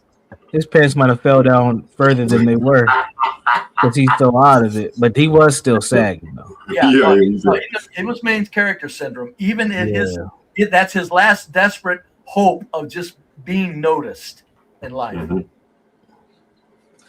Brave, did you hear there was a women's fight the other night? Where? I don't know. But they had a fight. Clarissa Shields. She's a black, beautiful sister gal. I don't know if do you know who Clarissa is? No, I do not. Most of these blacks would say she's beautiful. And she fought another sister gal. And I got to thinking, like, I don't know if white women can compete with black women fighting. No, hell no, they can't. Fuck no. Why? Why you say Oh, fuck, come on, man. I'm telling you, the females that I've been with in my life, oh, come on, little old tiny wrists and little petite bodies. What do you mean? Oh, you don't think they can train enough? No, there's nothing. No, there's nothing there. It's not even in their spirit. The white women, a lot of white women that are feminine and soft and slim, they just automatically, they know, wait a minute, no, help me, men, please. They don't want to get punched upside the head. No, they know. There's no You think a white girl? You know, see once in a while, what's pathetic, the most pathetic goddamn white females I see are these fucking white females that are a fucking 110 pounds, 5'3", and talk like they can fight. It's like, yeah, shut up. Universal, what you think? A black woman will tie you in a knot and shit, roll you down the road like a bowling ball and shit. In other words, they can't just be their white selves. They just gotta fucking come out of their fucking selves and brag like. Thank God there's not many of them. You don't think the white women can compete, Bray? Look at it, Bray. Look, Bray. Here one of the sister gay out there fighting. You see it, Bray? Christ. Son of a bitch. You see it, Bray? Get that camera out of the way. See that, Bray? Yeah, look at her. Jesus Christ. And I'll tell you what, that's a lot of black women just in public, in the general population look like her. Oh boy. It's called testosterone. Blacks have it.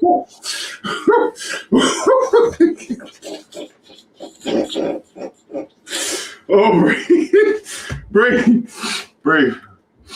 We ain't seen a full old of them though, Brave. For the challenger, the hard-hitting diva Franchon Cruz deserves.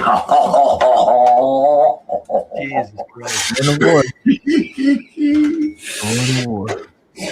You know what's sad is white women are taking part in this shit. But what's really sad is when black women take part in it, It goes to a whole different level with black women actually have to be the men in their communities. Lord have mercy. White women are fighting. A lot of white people are kind of chuckling and laughing. Girl fight. When black women fight, no, it's on. It's on as the two men are fighting.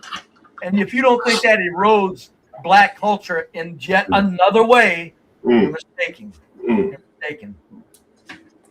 How can you take a woman seriously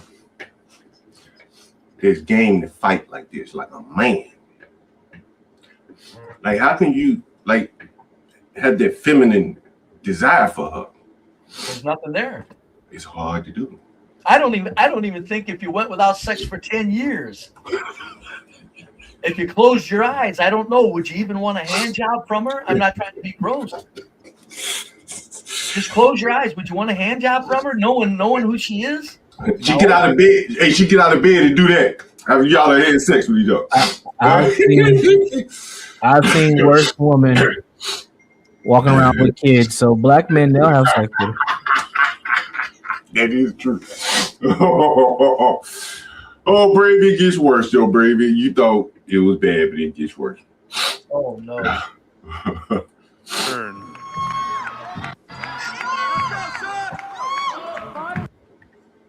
I don't even know if a white woman can get this cut, man. No, hell no, they can't. If they do it, they're on steroids. Or they're a big woman to begin with. Way to the scale. Well, damn, let's see this woman. Look, she's walking off, Brave.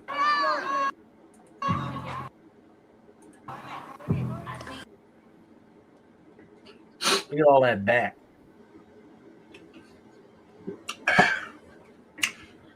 Her hips aren't even wide where they're supposed to be. She's just got all back. Tapers down like a man. Jesus Christ. For Christ's sakes.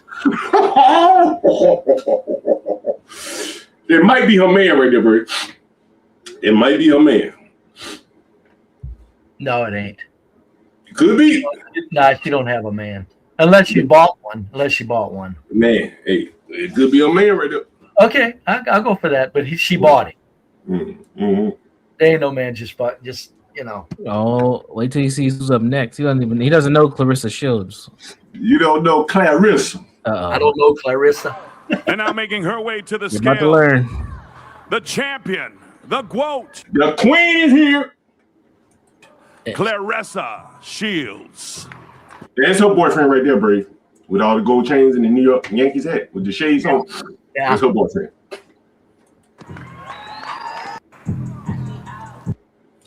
They're playing ghetto rap music in the background, Brave. Jesus Christ. Ice Me Out. I think that's her song, actually. It gets worse from here, Brave. It gets worse, Brave. Look. Oh, hell no. John. Brave, you see this? Yeah, I see it. Hey, lipstick on a fucking pig. In every sense of the word.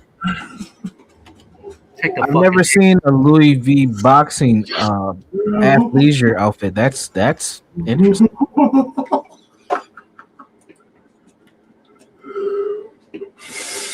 Oh, Brave. Oh, Brave. Jesus Christ. And you know, she's considered to be pretty or very attractive in the black community. I don't know if you knew that, Brave. No, then that, okay, wait a minute. Okay. I didn't see her face. Maybe her face is tolerable. But come on, they're looking at that body and saying she's a fine piece. Come on. No hips, strong shoulders and shit. Look at this, Brave. It gets better.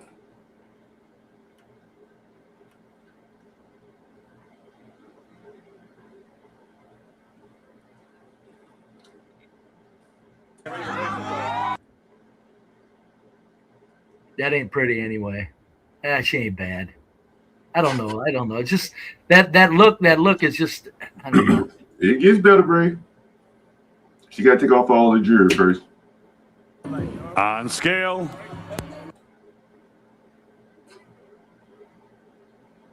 $174. For the reigning champion. You like that, Bert? Yeah, there's the gorilla angry mouth. I mean, look at that freeze frame right there. The angry gorilla mouth. Wow. For the reigning champion. They do it. Yeah. There you go. You can't tell the difference between a female gorilla and a human with that mouth. That woman right there tell a white woman. Yeah, a little white sweetheart. No time. What? So when I see these white women acting tough, here, try this. You think you can handle that? Sin 7 confirmed that was the husband with the other fighter, the guy with the braids. Well, there you go, Brad. I told you.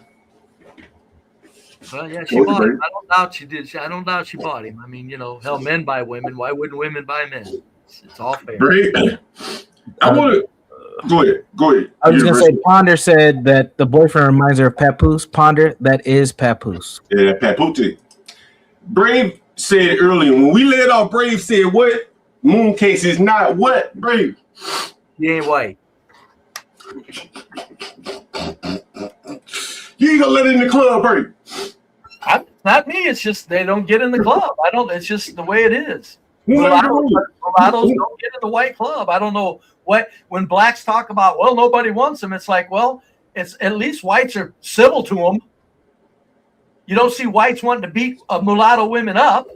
You don't see white women wanting to go around beating up mulatto women. So even if they don't accept them, mulattoes have a much better way to go around white people. But no, she's not white, not at all. University, what you know? Yeah, no, it ain't happening. She's not white, but she's also not Black American. I think that's the difference is that she doesn't understand Black American culture. Uh-huh. Well, I think it was sad, Universal. It's not so much that she doesn't understand it. What's sad is she kind of doesn't. She's kind of in denial of it. I think. Because she's kind of so close to being black. Now I've heard her insult blacks. Don't get me wrong. But that's okay. She's still making way too many excuses for humans in general. Correct. Point. She's not facing the realities of who we truly are as people. Yeah, not at all. Still in La La Land. Not top to bottom. Yeah, not top to bottom. Yeah. So, Brave, what I've been trying to, and what I'm going to be discussing going forward, I like to go on a little theme rant. Not really a rant. But there's a theme that I want to develop, and maybe you can be a part of this. And I know universally, we've been talking about this over and over. Is the destabilizing force of a mooncakes in a community with not so attractive women. You understand, Brady? Yeah, go ahead. Universal, you get one going, right? Yep. Mm-hmm. Mm-hmm. And these light-skinned women, because they tend to be more attractive than the dark skin, for whatever it's worth. Or let me say the preferences are in their favor, right? So it's not their opinion. That they become straighten her hair, or is that natural hair? No, that's natural. Oh boy, she's got a definite advantage. Boy, I'm telling you, you know what's funny is you put her in some around some black women, she's gonna get damaged. If that's natural hair and she don't even have to straighten it. It can get curly, but I mean she can go straight without straightening it for days. Yeah, that's what I'm saying. Her and her sister. That woman right there would be in danger around black women. But even curly in the black community puts it in danger. So that shit ain't hard. It ain't fucking dry like my hair. And she probably soft. Yes. Right? Yeah. She's soft. Then that's curly. Pretty soft. Confirmed. She probably washes her hair. Had she ever mentioned being in danger around other black women much? Or does she's typically not a lot. She's not around a lot of black women unless she goes to Jamaica. That's what I'm thinking. Yeah, I'm thinking she has been fortunate enough to avoid being, in a school setting or anything with them. Yeah. And so, leading off with that whole destabilizing force that I keep saying, Brave, is that these light-skinned women in the black community get away with behavior that I don't think that dark-skinned women could get away with. and it becomes very destabilizing. And here is an example of what I mean. Hang up the phone, and they'll be white friends. Them motherfuckers will be there by the time you hang up the phone, and they'll be madder than you. For 2 weeks, he wouldn't be madder than you. Just what the fuck did he do? We can hear. Murdered who? Look, I fucking known him for 2 weeks. He wouldn't fucking do something like that. Got white friends. Them motherfuckers will be there by the time you hang up the phone, and they'll be white friends. Them motherfuckers will. They could be playing music. Anyway, I lost my shit. I don't know what I can do. Let me see if I can get it back. Otherwise, I have to. You can't hear us? Nope. Oh, I can hear you now. All right. Yeah, I'm back now. Can you hear me? Yeah, we can hear you. Yeah. So this is what I say is like the destabilizing force in the black community. Look at this woman. Be there by the time you hang up the phone. Now she basically gets black criminals out of jail or off their charges. And outside of the courtroom, and you can see she's fairly attractive. She's showing pictures of herself working out. And outside of the courtroom, she does all these ghetto dances with her criminal clients. And I imagine part of them choose her because of her looks. And I'm looking to see if I can find one of these ghetto-ass videos of her doing her thing here. Do you know what state she's in? She's in Baltimore, Maryland. Oh, okay. There's here's a clip of her.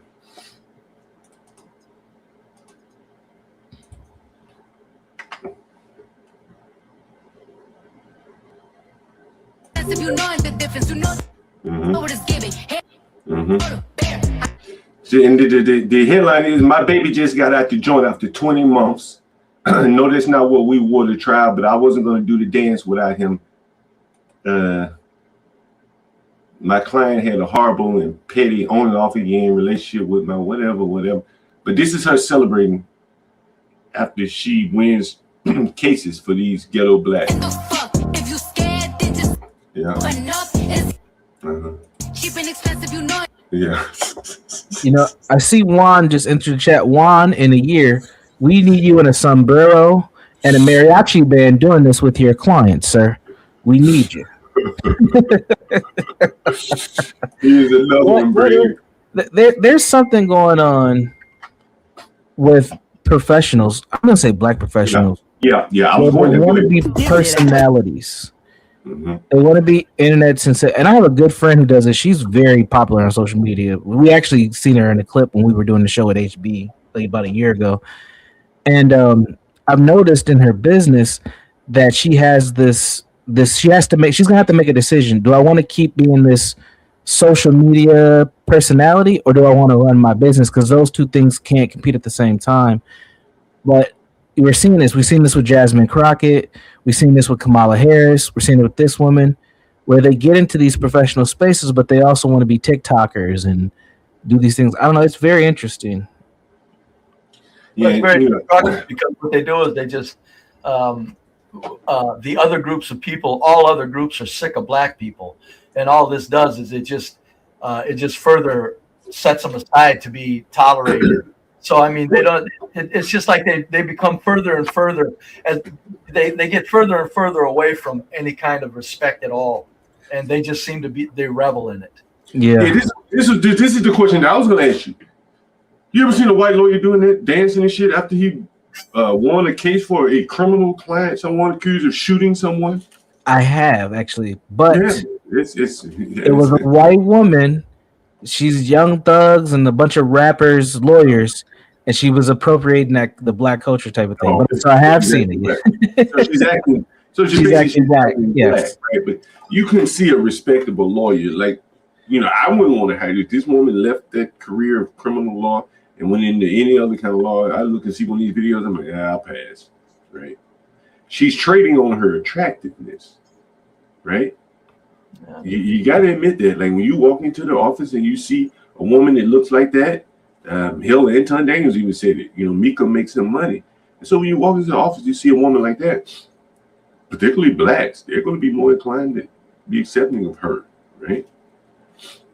I would say so. That's my thoughts. I don't know. What do you think? Yeah, it's just I don't know. It's just you wouldn't. in any white circumstance, it would be an absolute exception to the rule.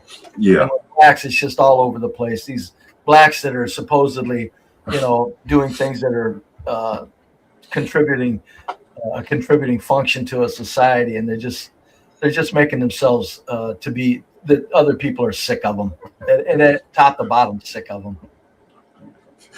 Nobody trust me. It's like, yeah, Jesus. What did you say to that, Universal? I think she wouldn't be able to get away with this if she was a dark skinned woman. But I think she had to be very attractive. But yeah, she had to be very, very attractive. I think Jasmine Crockett gets away with this. But I don't know if Jasmine Crockett could get away with getting black criminals out of jail if she looked the way she does currently. I think she would get some pushback. Look at this black woman. And this isn't like, I couldn't imagine, like, if we were colleagues, I'd be like, what the fuck are you doing? Like, why are you celebrating with the clients? Like I think that's just kind of been in the rules on professionalism as a lawyer. And if I was a law firm, I'd be like, I don't know if I would want to hire her. Why not? Like, she will bring in the ghetto street business. Like, I don't know if that's the business I want. Look, this is a lot of law firms go for stuff above ghetto streets. Yeah. But what I'm saying is the law firms that shoot for, like, you don't think there's a viable business defending aggravated battery in the ghetto? They shooting somebody and they all have lawyers. Somebody's paying for the lawyers. That's probably the business that she's in. At the level of just above the grade of a bondsman, they're probably making money at it, but it's not like, I don't know how it works. I would imagine they give these people some kind of private lawyer payment. Hell, these people probably coming up with money somehow. You never know. It's definitely working. She's getting the views and the fucking likes on this shit. Right. So it's definitely working. It's working for her, but I don't know. It wouldn't be my business to be getting criminals out and then celebrating with them. But again, like, you had to be pretty and you preferably light skinned to pull this kind of shit off. I don't think that a dark skinned woman would be attractive enough to do this. It's just my thought. Yeah, no, not at all. It would, even as sickening as it is, it's going to have to be a light skinned woman doing it. That's for sure. She would be pretty enough to get the likes and the clicks if she was dark skinned, and that would make it not work. And nor would anyone hire her off of her looks, and that is the other barrier that she would face. Right? Am I wrong with that, Universal? No, Dawson girl acting like this is gonna have a hard time finding work in this profession as a lawyer.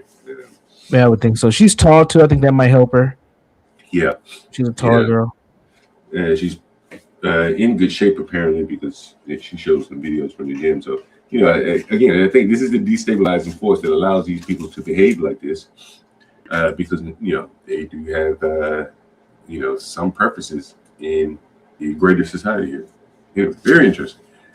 Very interesting. They have a purpose for the black culture, but that's what I'm saying. As the black culture goes on, it's removing itself from acceptance. Even though people don't have even though people know better than to try to outwardly not accept them, there's a lot of these black cultures. They're just making the other groups flat sick of them, top to bottom, in all manners, and it's going to get worse. I think you're very right, Brave. It's not looking good, for black people when the immigrant groups come over here and clearly outperform them. The excuses they run dry after a while. What do you think, Universal? Yeah, I mean that's why we have this huge FBA tether debate. It's really Black Americans being annoyed and frustrated with the success of non-Black Americans. So we're going to create a divide and an argument that is silly. Because they come here and they outshine us, not perform us, and most of them have been here for fewer years than we have. Yeah, yesterday, I think it was yesterday, the day before, I was telling BeBrave, Izzy Bands had a white man on his panel, and he was bragging, "Hey, I got a white man on the panel. White man, look, y'all, shiny gold object here, white man." And he said, he been my friend too. He my friend, and white people, blacks tend to place a lot of value on white friendships. Hence, Izzy Band saying, I'm got more juice than BeBrave, and Stanley's saying I'm whiter than BeBrave. But you know what's interesting? I saw Izzy Bands when he had the white guy on his panel, and my thought, and then I thought about Hemp, and I don't know if you remember Hemp, and here's what Hemp has said over it. Again, I don't know much about Hemp. There are very few black people. How the hell would a black person need to live around black people to understand black people? And what I find interesting is it's always a super dark-skinned nigga like you know for a fact that hold on, and I'm gonna land it right here.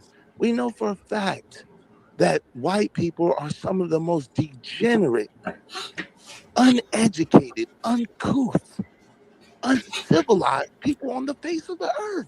We know this. Y'all don't even use washcloths. Why do we have to pretend? Come on. You barely know how to wash your ass. I get more juice in your white community than you get. What are you talking about? He was doing a joint panel with Drew for Chief or something to that effect. And I was amazed at some of the kind of the racism that I heard from him. Was, he's a black guy, and many black people's sexuality as it relates. But it was. Crystal, if you're black and your significant other isn't black, don't invite me to the wedding. Don't invite me to the baby shower. Don't invite me to anything. Thank you. I just think y'all gotta really dig deep and ask yourself, all right, why am I hating on her? Like, why am I hating? Yes, sir. Yes, it is true. If a man dates a white woman, he will date a man. As a black woman dated in the past an undercover gay black man, I can confirm this. It is absolutely true.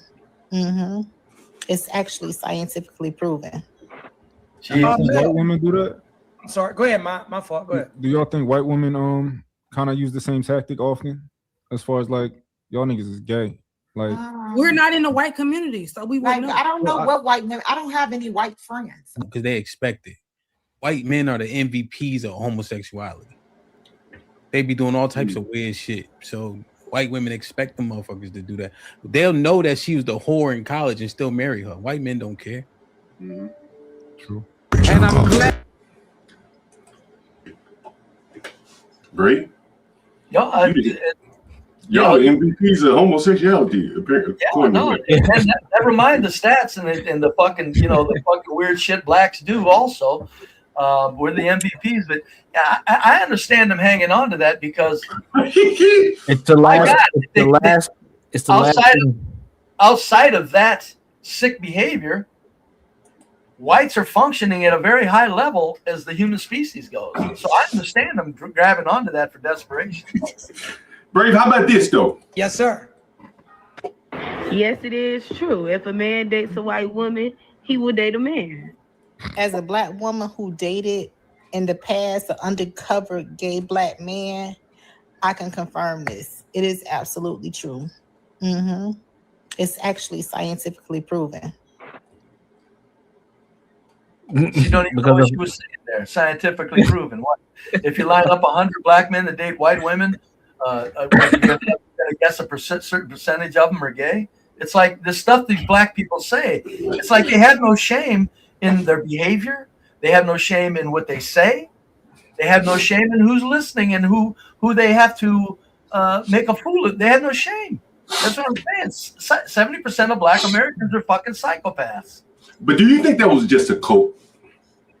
Well, in every top to bottom. My God, listen to Hamp. It's just a cult. Magnificent white culture, and he's got to rely on the perverts among the white culture to bring the white culture down. What, blacks have no perverts among them?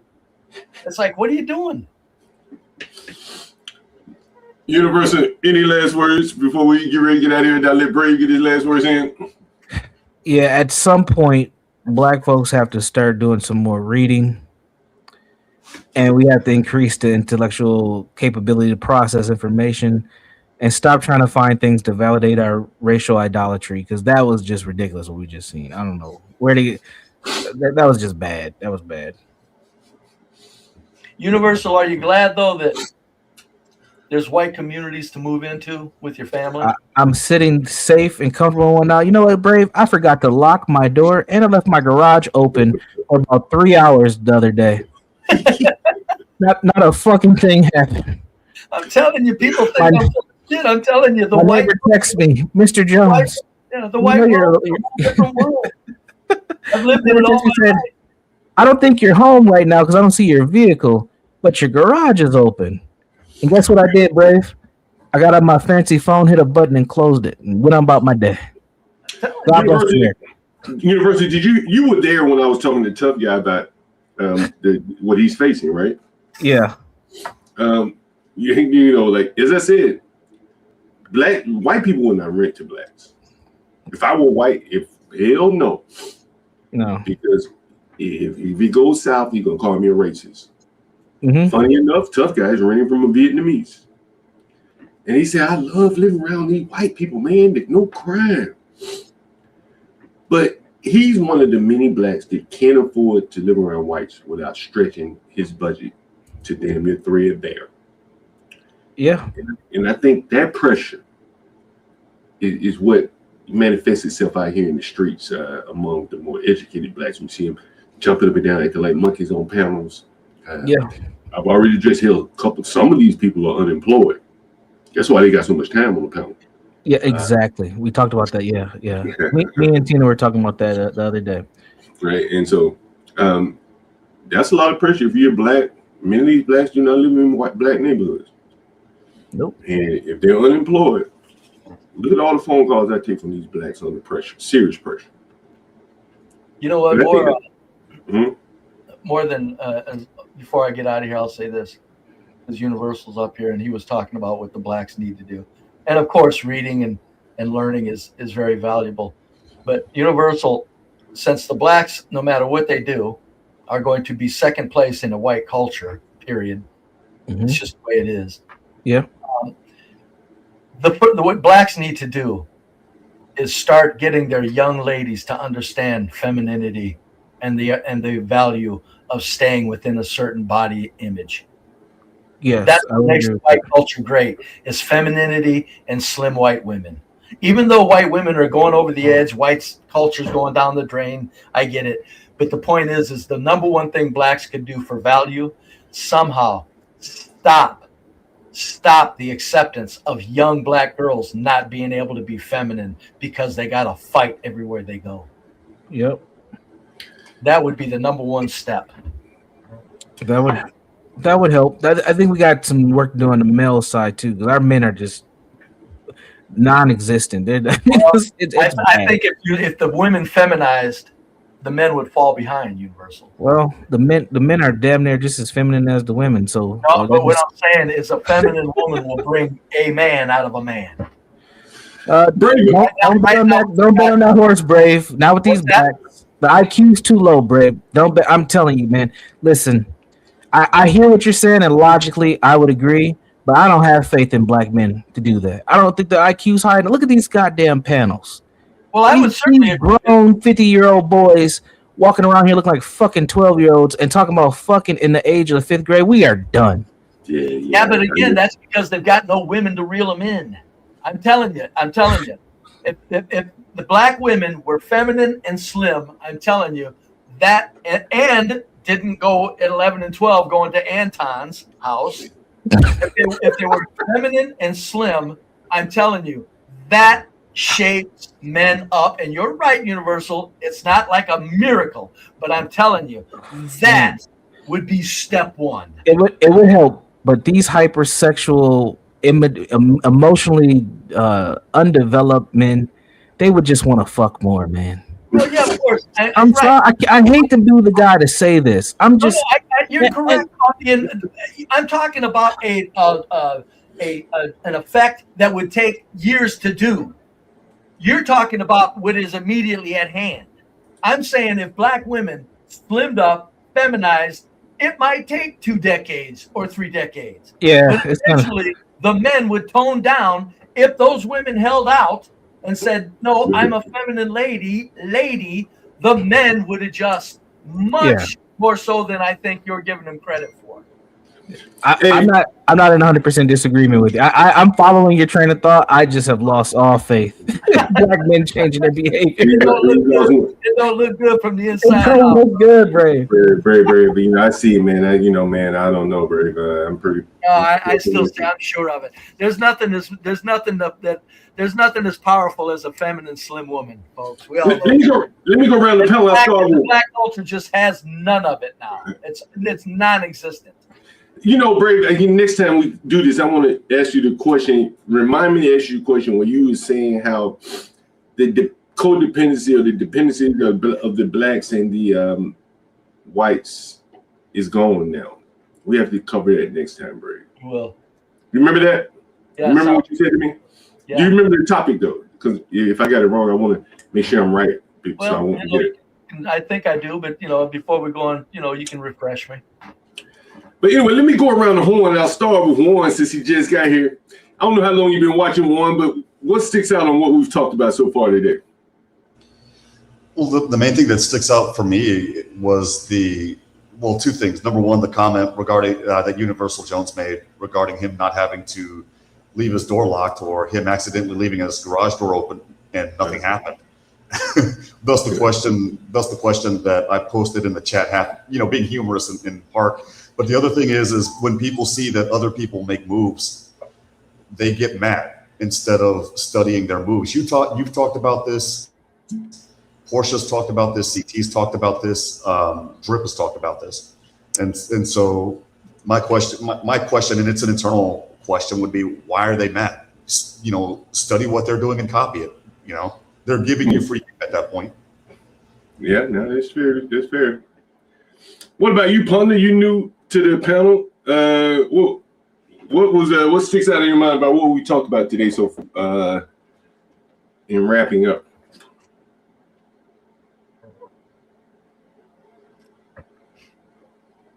Oops. Well, Punda may be out there. Oh, for me? Hi, everyone.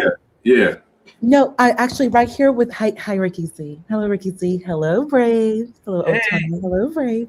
Hello so I just wanted to say the big issue is that a Black woman cannot even just be quiet. If you're someone who's just more on the shy side, regardless of size, just quiet. Yeah. That is a problem. Yeah. So if you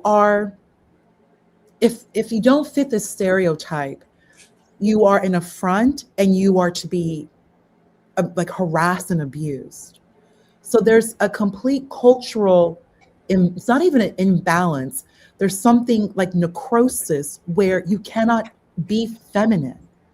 And it's not even just being feminine, just being quiet, just being just like a quiet girl. That's not even possible. You cannot just be happy or smile or laugh or be polite. You're going to be harassed, and most of the time by other Black women. So it's a very sordid, sad situation.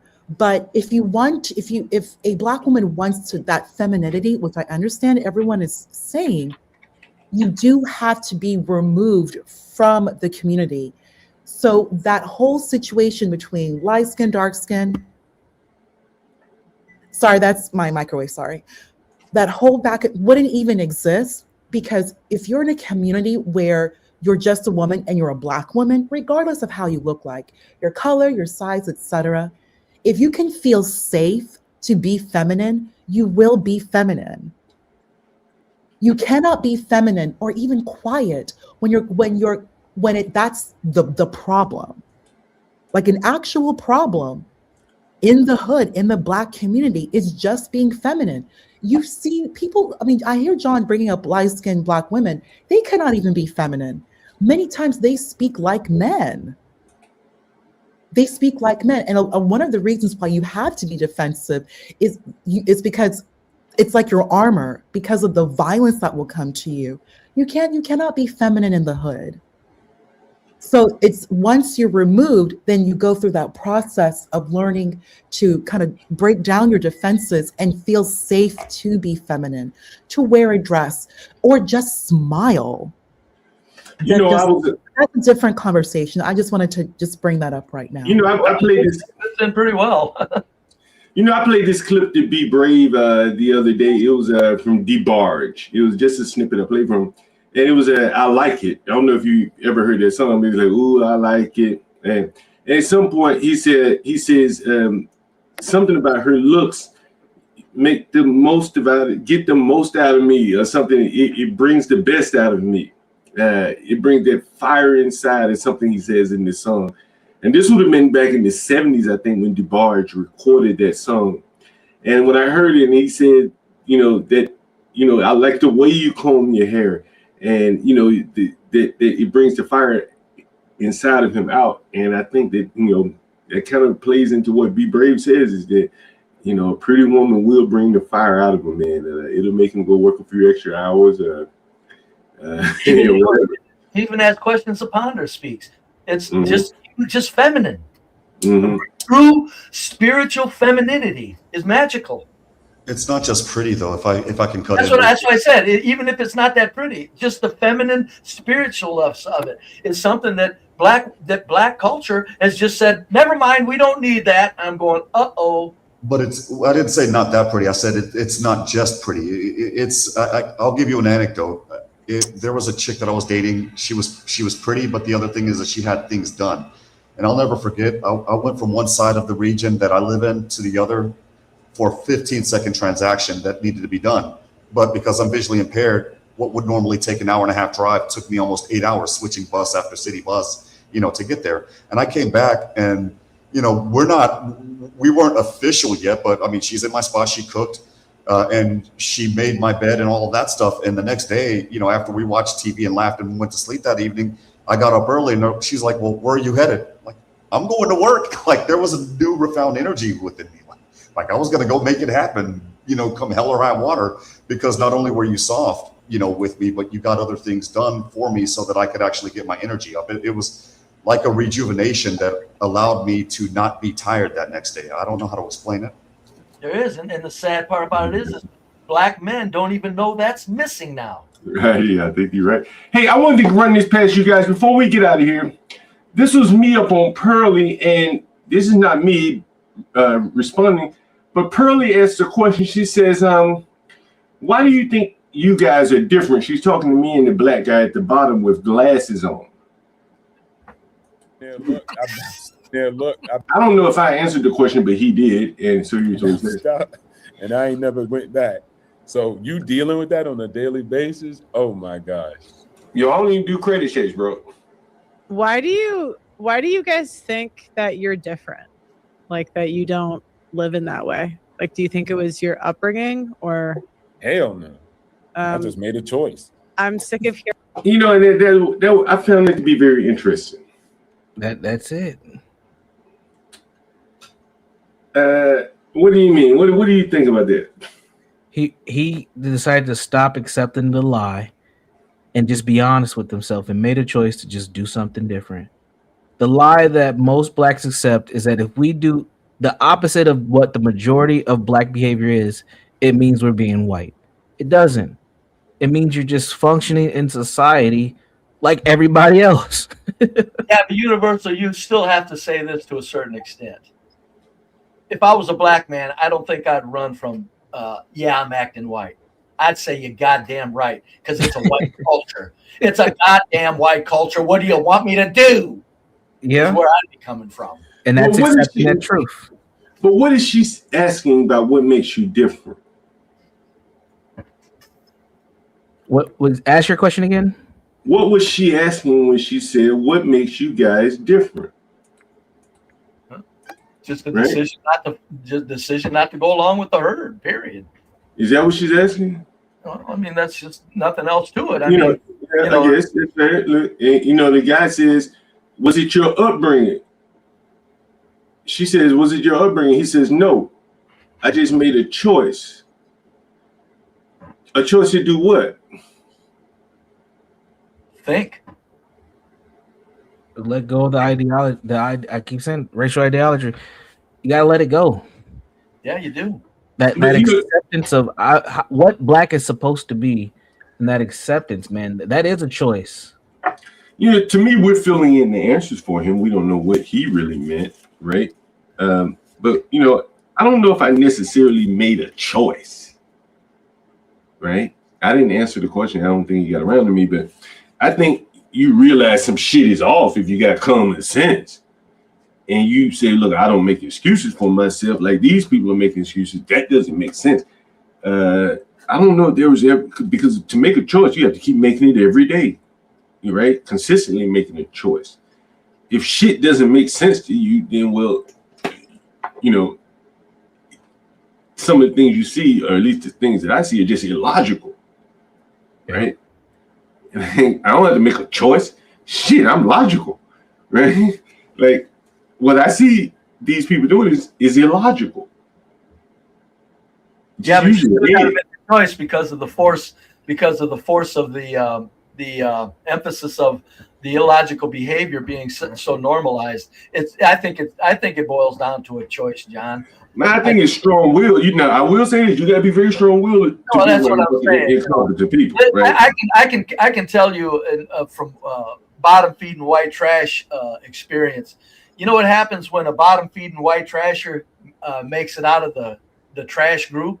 The other people in the trash group compliment him. They say, "Good job." There's no. What are you? Are you turning your back on us? No, they're impressed by him. I think what MFB is saying is right. He's trying not to be black, and it's a conscious effort. I mean, like a lot of these blacks you see up here on the YouTube panel, the way they talk, they're trying their best to talk in the best English they can muster up. As soon as they cut the camera off, man, I'd be finna do this, but you know what I mean? It's diabolical, John. It's diabolical. That's their favorite word. You guys notice how they use the big words when in places where they don't fit, like the lovely young lady that was on there that said it's scientifically proven that if you date a white chick, you're down low. Right. Like she probably in her mind she's made a choice not to be ghetto, right? But it slips out, right? In her trying to use big words or even in their feelings and thoughts. Look how quickly Izzy went off the rails, right? He's supposed to be all professional, got white friends and shit. And as soon as you get him a little agitated, he just talking crazy about white people. Mm-hmm. And, that is what I'm saying. Like when a lot of these people, you see the Anton Daniels of the world, he tries to act like he's very professional, this and that. He's not ghetto. He talked down on the other ghetto blacks. But he's just as ghetto as they is. Look what I just showed you of Anton Daniels. And this is the head Negro social content creator. Absolute destructive behavior to any culture. And he's up there bragging about it. Yeah. And none of the audience cut the stream off. They kept sending him super chats. Yep. And they're probably tuning in right now. It was a flex. He was flexing. Correct. Yes. Correct. It is very true. Very true. Very true. Flex. Ugh. Anyway, guys, last word before we get out of here. Don't all jump in at one time. It's a white culture. Deal with it, black people. Here's how this goes. You aren't changing it. I'm not changing it. Get the fuck out of the way of the speeding locomotive going down the tracks. It's a white culture. For God's sakes, just stand back and thank God you're a part of it. Talk to you later, John. All right, Brave is always a pleasure. Always my pleasure, Brave. What's up, Warren? Well, to me, I think it's the same topic in that regard with newer points. So then the question that should be brought up, John, and I think that this is something that people in the audience could ponder. No pun intended questions. But the thing is what are we going to do about it in that regards? We already know what the issues are. And so then what is the solution, I guess? You know what? I was going to ask you before you get out of here. I not have some of the rawest content among our little sphere of YouTube, all original content for the most part. I haven't shown anyone else's content for the most part of it. I can answer, John. The answer is separation. We are in 2026. It's time. It's total and complete separation. I actually mentioned this on Chaotic's channel sometime last year. When it comes to women, because I this whole conversation, Black femininity, etc., has I brought this up before, but it's a constant attack amongst like just the Black female gender race dynamic about being a lady. There really is no ethics, boundaries, and controls when it comes to a lady. For example, Pacheco, Universal, I know both of you are familiar with the author Jane Austen. I know that both of you are. Who would be the Black woman's equivalent to a Jane Austen? Think about it. Well, to answer your question, Ponder, I don't know.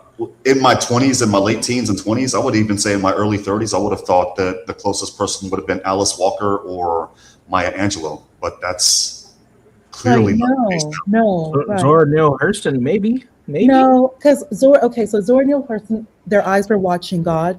That story, absolutely not. Like the first few chapters were really, really heartbreaking. Alice Walker, The Color Purple, no. Exactly. And of course, Maya Angelou, Definitely not. Right, and then learning about she has some history as a madam. So no. Jane Austen's books were very clear and specific about marriage. She also wrote periodicals to her local newspaper. She made it very clear the single most important decision a woman ever makes is her choice of husband. That is the safety and security of you and your children. I don't know if you guys, not that many men read her books, but of course you're familiar with her as an author. And when you look at, they're now adapting so many of her books once again, 2026. Like a good 10% of Hollywood movies, give or take, are just adaptations of her movies. Yeah. The movie Clueless was actually adapted from Emma. Like Gwyneth Paltrow, she actually acted. They redid Emma back in the 90s, and they keep remaking her movies. Pride and Prejudice, Mansfield Park, etc., like Sense and Sensibility. Why would they do that? Because these are the books about womanhood, how you move, how you act, husbandry. Like there's an art and a skill to it. It's more than just sport, even though some of the characters were kind of like that, like they kind of saw it as sport. But it's an active discussion about womanhood.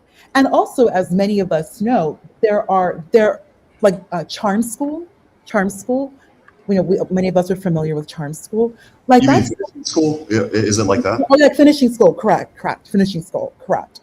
Which was very, very common back in the day, and even Universal. Maybe that many Black communities had as Juan said, like finishing school, like living life. But we can't even get there because many of us cannot even be quiet. And those of us who are more on the quiet side, you're abused, harassed, attacked, stalked by these women. It's like they see an easy target, like it's borderline demonic, like it's out of control. So my proposition is just full and complete separation. Just separate. Because if you want a feminine woman, there's not much a man can do. You can state your wants. Okay, I get it, I understand it, but it would have to be amongst women, the woman population, and for us Black women. So I kind of had that conversation the other night with Mooncakes and Republic Room. Like I really like Moonlight. I think many of you are familiar with her, but I just like for a woman from where she comes from, her age, her background. You have a teenage daughter, like to just go back and forth, like just arguing as a man. We all make mistakes, but there has to be like self-accountability. Sure. And also, I'll wrap up. It would be great, I'm Catholic. There are a lot of times we have like women retreats where we're silent. My mother went to one a few months ago, like a silent retreat where you're actually silent. Like, I think that'll be the first step, us learning silence. Do you think you can get 25 Black women to go to a silent retreat? See, what never happened. No, that Just out of wouldn't happen, curiosity. especially in today's day and age. Universal, you already know that retreat would end with the cops getting called, some of those women being assigned to you by court order. You know, my boss probably representing some of the people on the criminal side. I mean, if this was 30 years ago, so this would be what, in the 90s, John? The late 80s, early 90s? Yeah.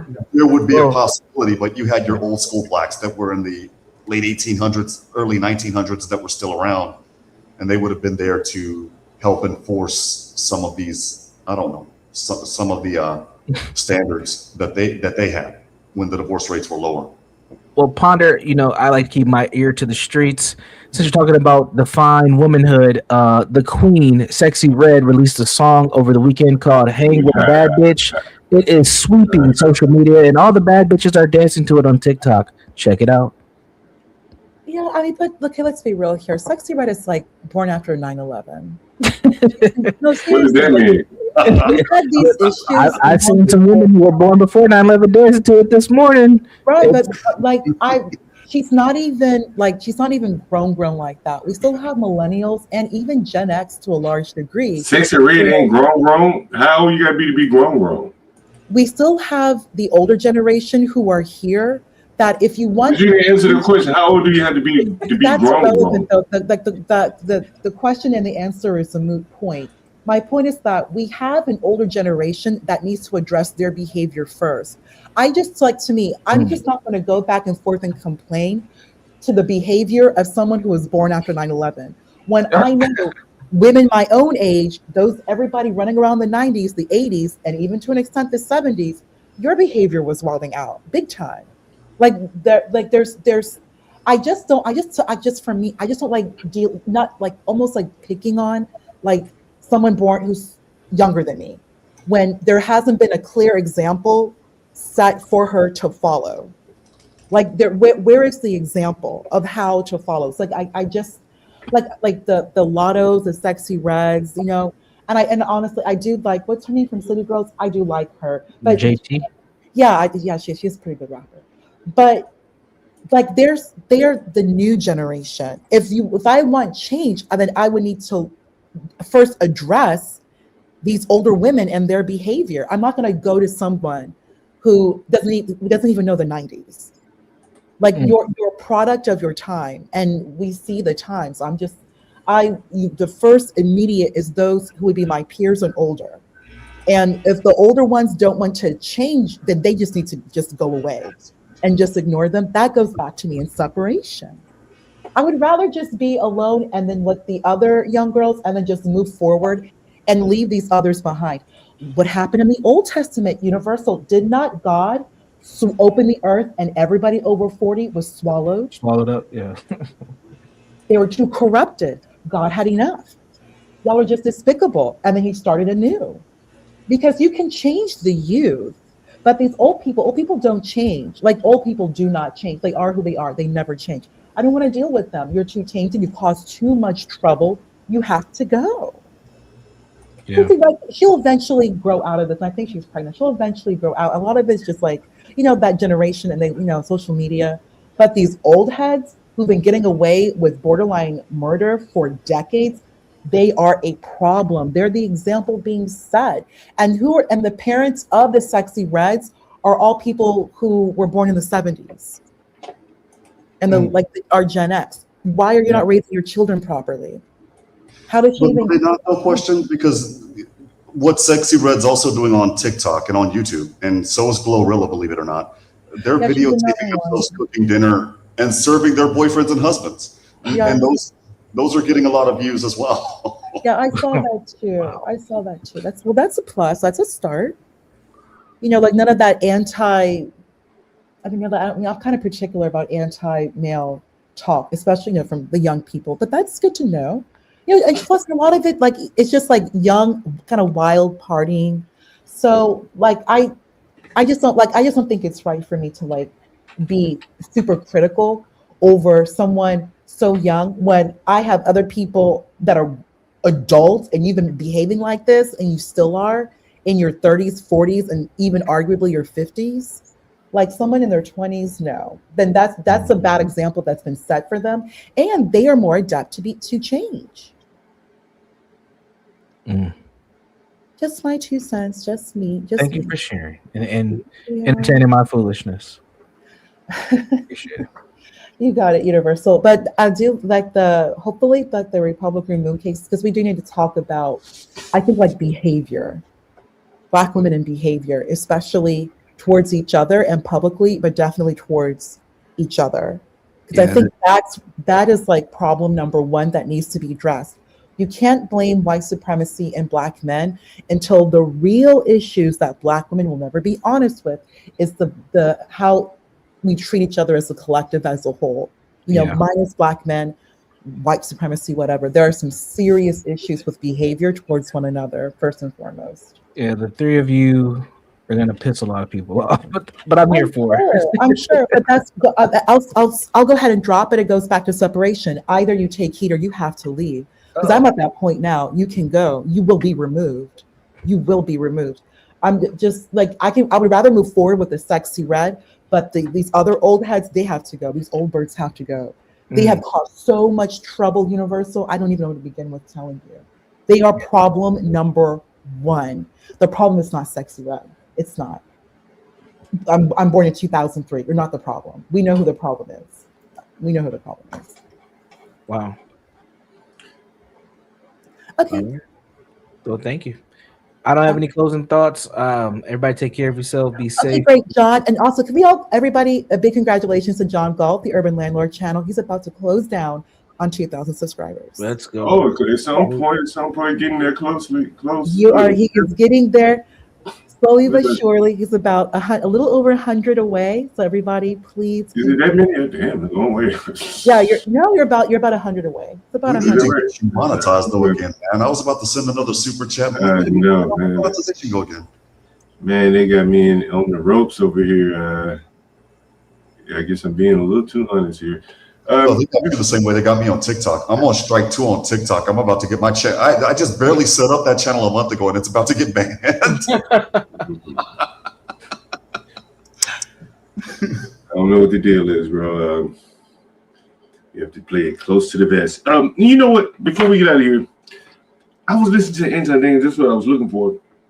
And he said something. We're going to track his ass down. I think we caught him. I think we got him. Anton Daniels said he had 20-some thousand Patreon members. I Googled the list. I think it's some company, Graphion or something like that. And they list the number of Patreon members, whatever. I didn't see him listed. I got a clip of him somewhere saying he had 20,000. Somebody's lying. It's very interesting, though. 20,000 Patreon subscribers. How much is his Patreon? Is it like 50 cents? I mean, I thought that back chases were like $10 a month or something like that. I think they have varying levels. Right, but it wouldn't be lower than $5. Couldn't we agree on that at least? Or is it actually down to the Some of them are free. Some of them you can probably get some free, I don't know, gifted or some shit like that. I don't know. Oh, but yeah, so either varying levels. Well, then at that particular point, we would already know why there's 20,000. Because I was thinking in today's market right now, I mean, shit, I can barely afford some of the YouTube channels that I subscribe to, that I'm a membership of. That's what I keep trying to bring it all full circle here. The tight economy, he'll have these people we see up here unemployed. Are they keeping up their Patreon memberships, YouTube memberships? You're picking and choosing. But they better pay their rent first. Orlando guys, we're out of here. Well, before you go, John, as a shameless plug, I will be streaming the Carmelo Anthony trial this year. It is scheduled for June. Yo, do they let you play that live? Yeah, because it's public record. Really? Yes. You can play it on your stream. Yes, I can. I mean, of course, I have to make commentary over it, and that's what I'm going to be doing in that regard. Shit. Yo, when is that trial coming up, bro? It's coming up the second week in June. That's going to be fire.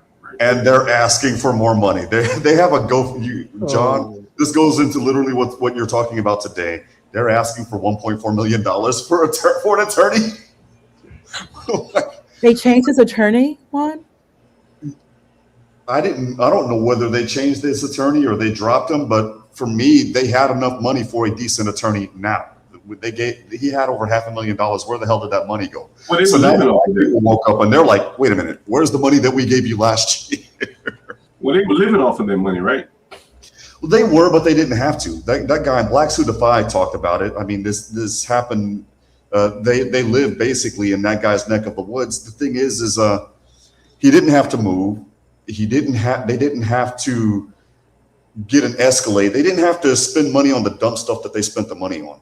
I mean, and even if they did, they could have still fronted $250,000 for an attorney, for a competent attorney. Damn, Latino says half of his house may have flown off the side. Jeez. Damn. That's amazing. Jesus Christ. Yeah, the nor'easter has hit the Northeast pretty hard. Hi, Latino, I have you up here. I hope you guys enjoyed the stream today.